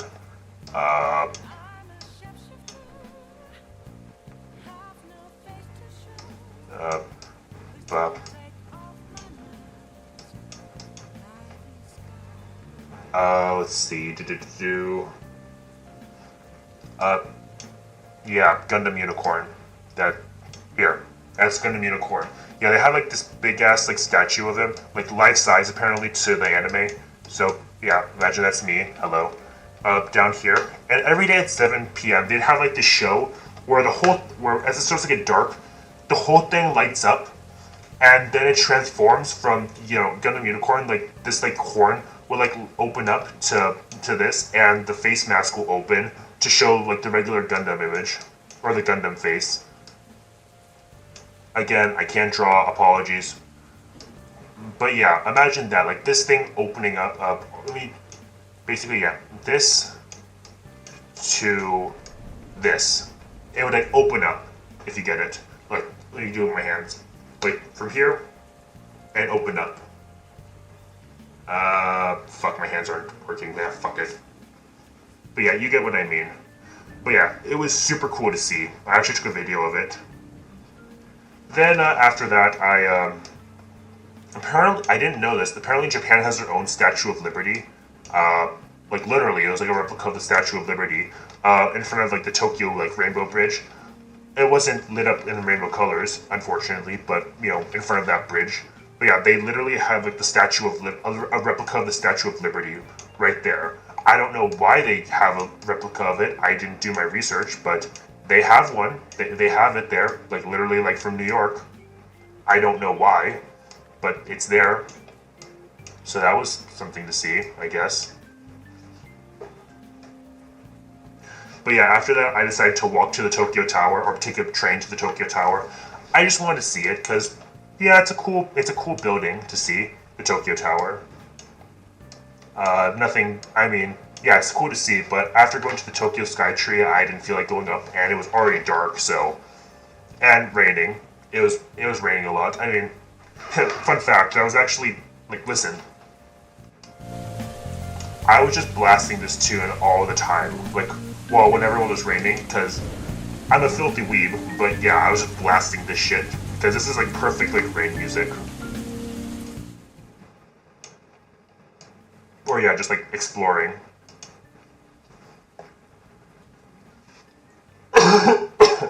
Sorry. Honestly, yeah, I kind of just had the Persona soundtrack just going most of the time when I was like walking around Japan exploring. And then to end my day, I got sushi or like counter sushi at Shibuya Crossing or Shibuya. Yeah, it was raining, so I decided to get sushi like indoors quickly. And yeah, funny enough, like even though like you know like conveyor belt sushi is supposed to be cheap, for that meal I ended up spending like 3,000 yen just cause I was fucking hungry. And this is like pretty cheap. Like each plate was only like maybe like 120 yen. But I was fucking hungry, so I ate a shit ton of sushi that day. And I had some other things that they had there. It was quite nice. But yeah, I ate a fuck ton of sushi. I think I had like, how many? I think there was like 18 plates left. I had like 18 to 20 plates of sushi just because I was fucking hungry. So yeah, I can put it down. I can definitely put it down. The next day, I only had a few days left in Tokyo at this point. So the next day, I decided to go to Yokohama because that's one of the main things I want to do is see like the life-size Gundam or like the big-ass moving Gundam. And yeah, it was fucking awesome, dude. If you don't know, like, there's like this, like, imagine this is like a standing structure, and they have the Gundam right here.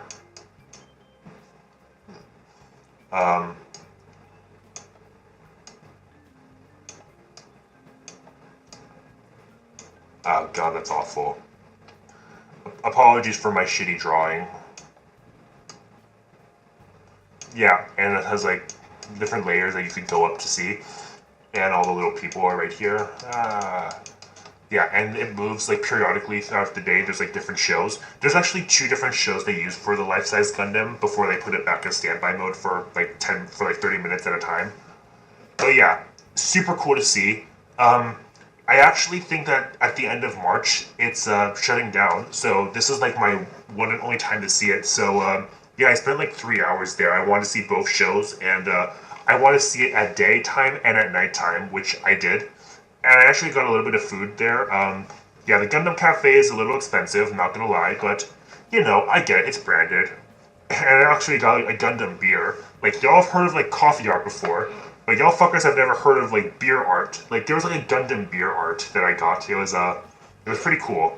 And they had latte art there also, but yeah, I believe at the end of March they're taking this down, which will be sad to see. I mean, it's not a lifetime thing, so I don't know what's going to happen to the Yokohama Gundam base after this. I don't know. I mean, if it's just going to be a store or what they're doing exactly, I just don't know. I just don't know. So, but yeah, I'm glad I got to see it. It was awesome to see this, but I'm glad I saw it. Afterwards, I decided to. It was like I don't know. I stayed there until like 7 p.m.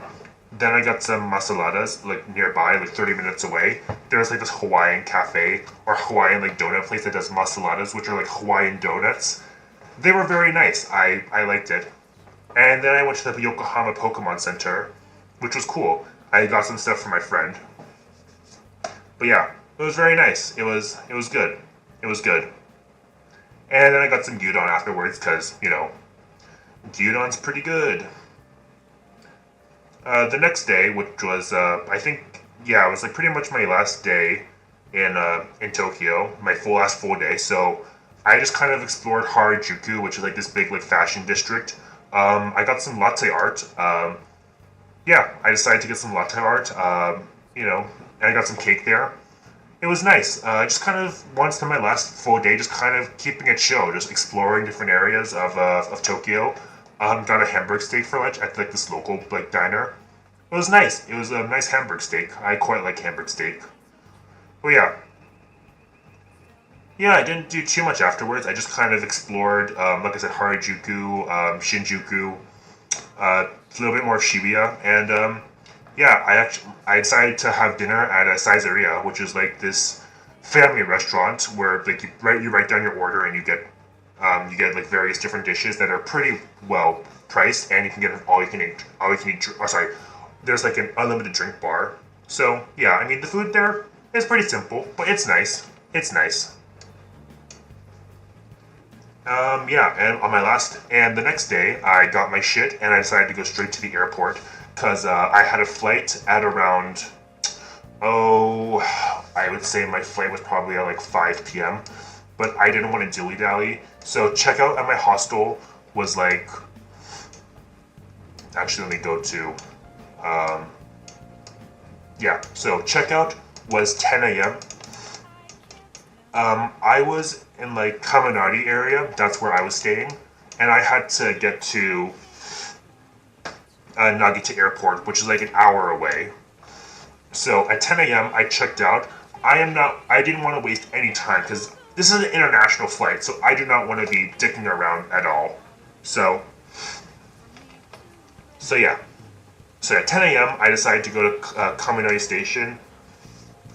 Um, sorry, I blinked for a second. I got out of there, took a shower in the morning, went to Kaminari Station, took the train all the way to Nagita Airport. Sorry, to Nagita Airport.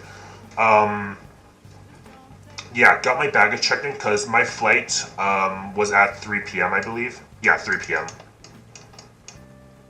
Wait, was it 3 p.m.? Fuck, let me double check. I'm sorry, I am just terrible at remembering dates.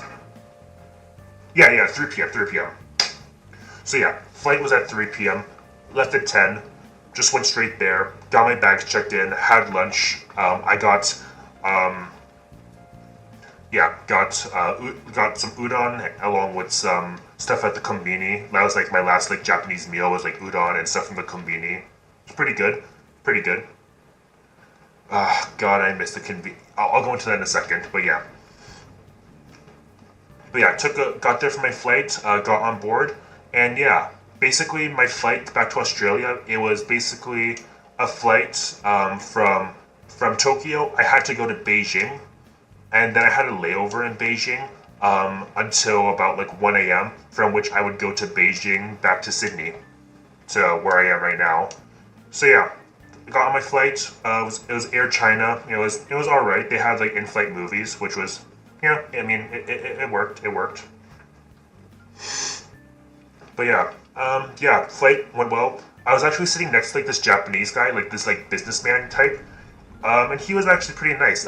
He didn't speak much English, and I didn't speak much Japanese, but with the limited Japanese and the limited English he had, we were actually able to talk for a little bit, and he was actually pretty nice. Like, you know, I was able to translate for him a little bit because the staff on board, they only spoke Chinese and English. So I was able to help him a little bit with getting food because they had like in-flight meals, and which was nice. And I also let him know that they had free beer, which he was very appreciative of, because, you know, Japanese businessman and all that.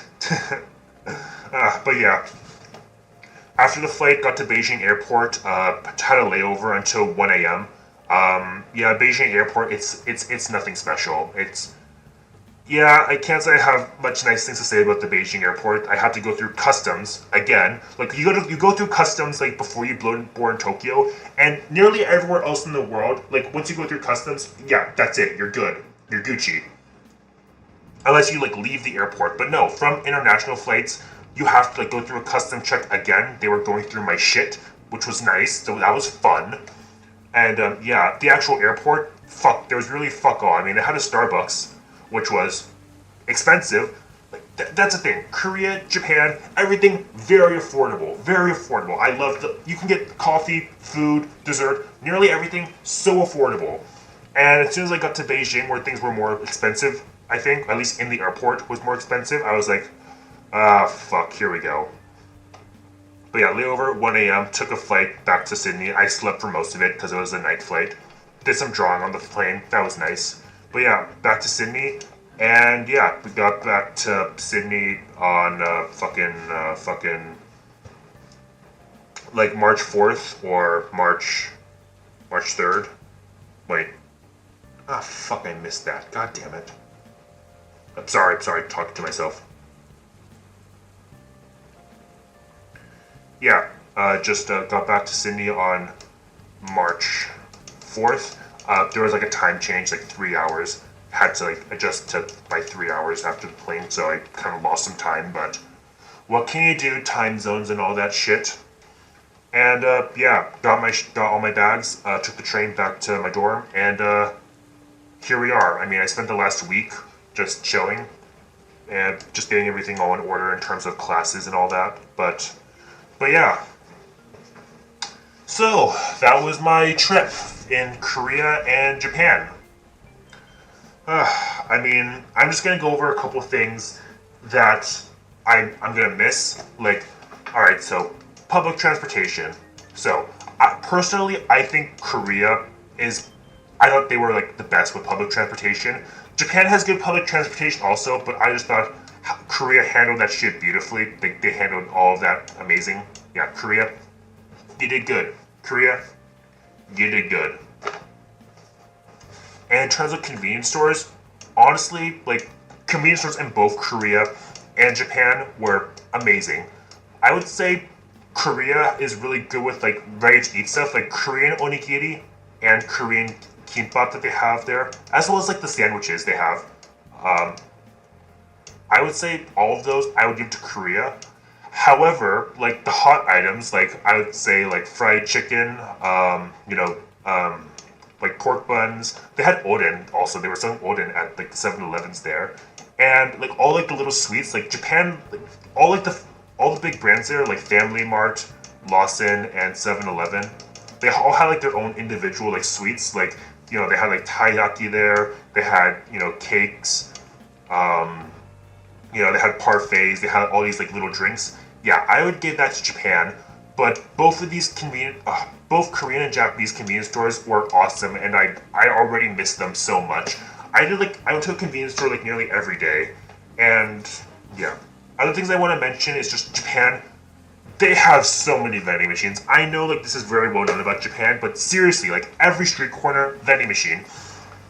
And this is something you start to learn. Like different vending machines have different prices.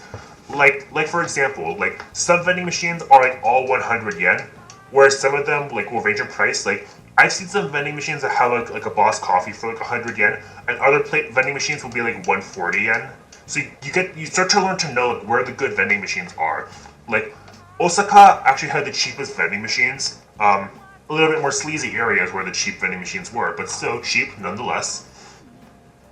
And yeah, and the hot, basically they would serve like hot drinks from the vending machine, which were very nice on a cold day. Cold day, go to the vending machine, put 100 yen in, get a hot drink. I miss that. But I would say like Korea is much better when it comes to like coffee like service, because they have like I said, Korea is more technologically advanced than Japan, so they have like a lot more coffee shops where you can like just go have like a touch screen that's outside. You just order, wait 5 minutes, and boom, they give you like their coffee. So if you want like ready-made coffee, Korea is better. But if you want like quick vending machines, like quick easy service, like Japan is really good for that. And the way you order, like I said, they have Korea does a lot of things by like the tablet screen order, whereas Japan is like mostly like by the vending machines, where like you have like you put the money in, they have the buttons, you would have like a ticket that it would give you, and you'd give that to the store people, and they'd make your food for you. And the vending machines, they 90% of them only take cash. So, like I said, go to Japan. You need cash if you go to Japan. But like I said, 90% of the places in Korea will take card, except for street food. And I will say this: Korea, number one for street food. Korea has so much street food in everywhere. In everywhere I went, in Seoul, Busan, and even Jeongju.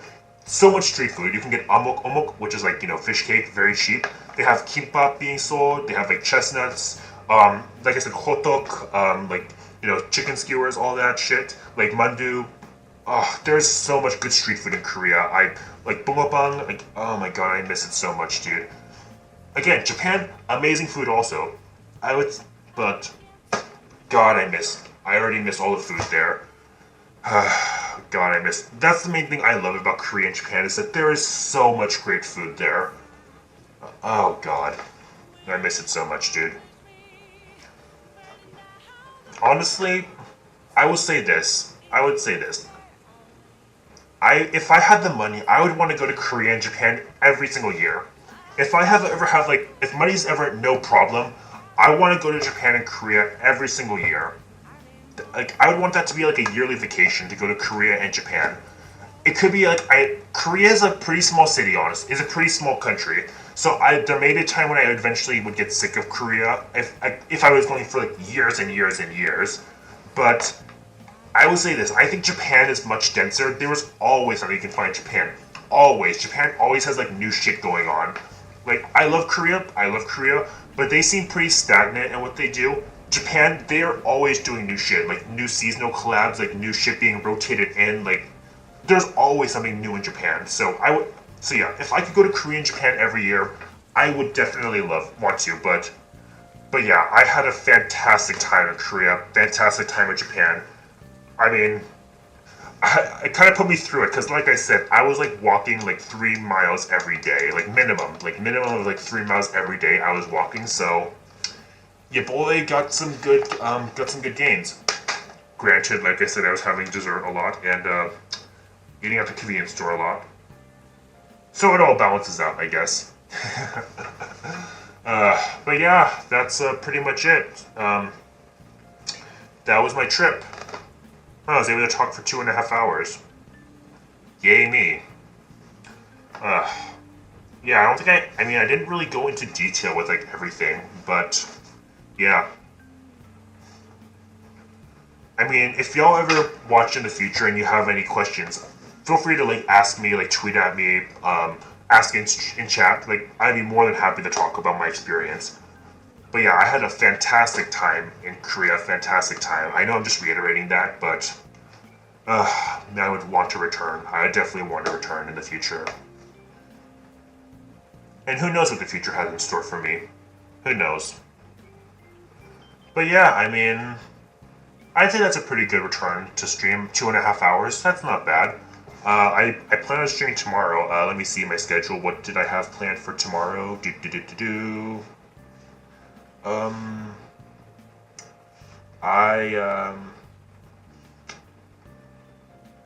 Sorry, let me look at my... Yeah, so for my schedule tomorrow, I actually plan on playing a bit of Chrono Trigger, because in the past week I was gone. Unfortunately, Akira Toriyama passed away, which is, I mean, rest in peace to the god, to the goat.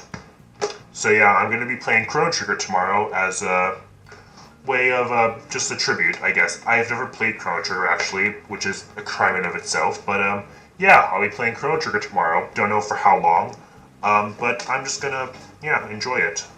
And yeah, day after that I have the day off, but on Friday for me, I'll be playing more Hi-Fi Rush because I was really enjoying that game. And then, yeah, I'll just be getting more into consistent streaming. I'm also gonna try to see if I could turn some of my old clips that I saved into shorts, because I gotta do that. And yeah, just working on some YouTube content. I know I've been mentioning that, but I've been a lazy piece of shit. But you know, I'm getting back into things. So yeah. So yeah, that's about it. Let me go back to my just chatting. Yo. So yeah, that's about it. Don't really have too much else to say. Yeah. But yeah, I mean, it's just been me rambling to myself, but that's all good. Just gotta get back into streaming because I was gone for a month, so hopefully I can get some more people. I actually posted to Reddit earlier that I was online. I don't think anyone saw it, which is fine. It was just self-promo bullshit. So yeah, I don't expect anyone to give a shit. But it's all good. It's all good. So yeah, I'll just yeah, I'm gonna call it here. Cause I mean my voice is doing alright, but I don't wanna push it too far. Just wanna ease back into talking. This is probably more I talk right now than all my time abroad combined. But yeah, that's yeah, I'm gonna call it here. 2.5 hours. I think I did. That's pretty good. That's pretty good. I feel. Just wanna get back into streaming for long periods of time. So yeah, if you're ever watching this VOD in the future or any of my content in the future, much appreciated. Thank you so much. And I'm gonna be signing off here. This is gonna be Valley Song signing out. Have a damn good one, y'all.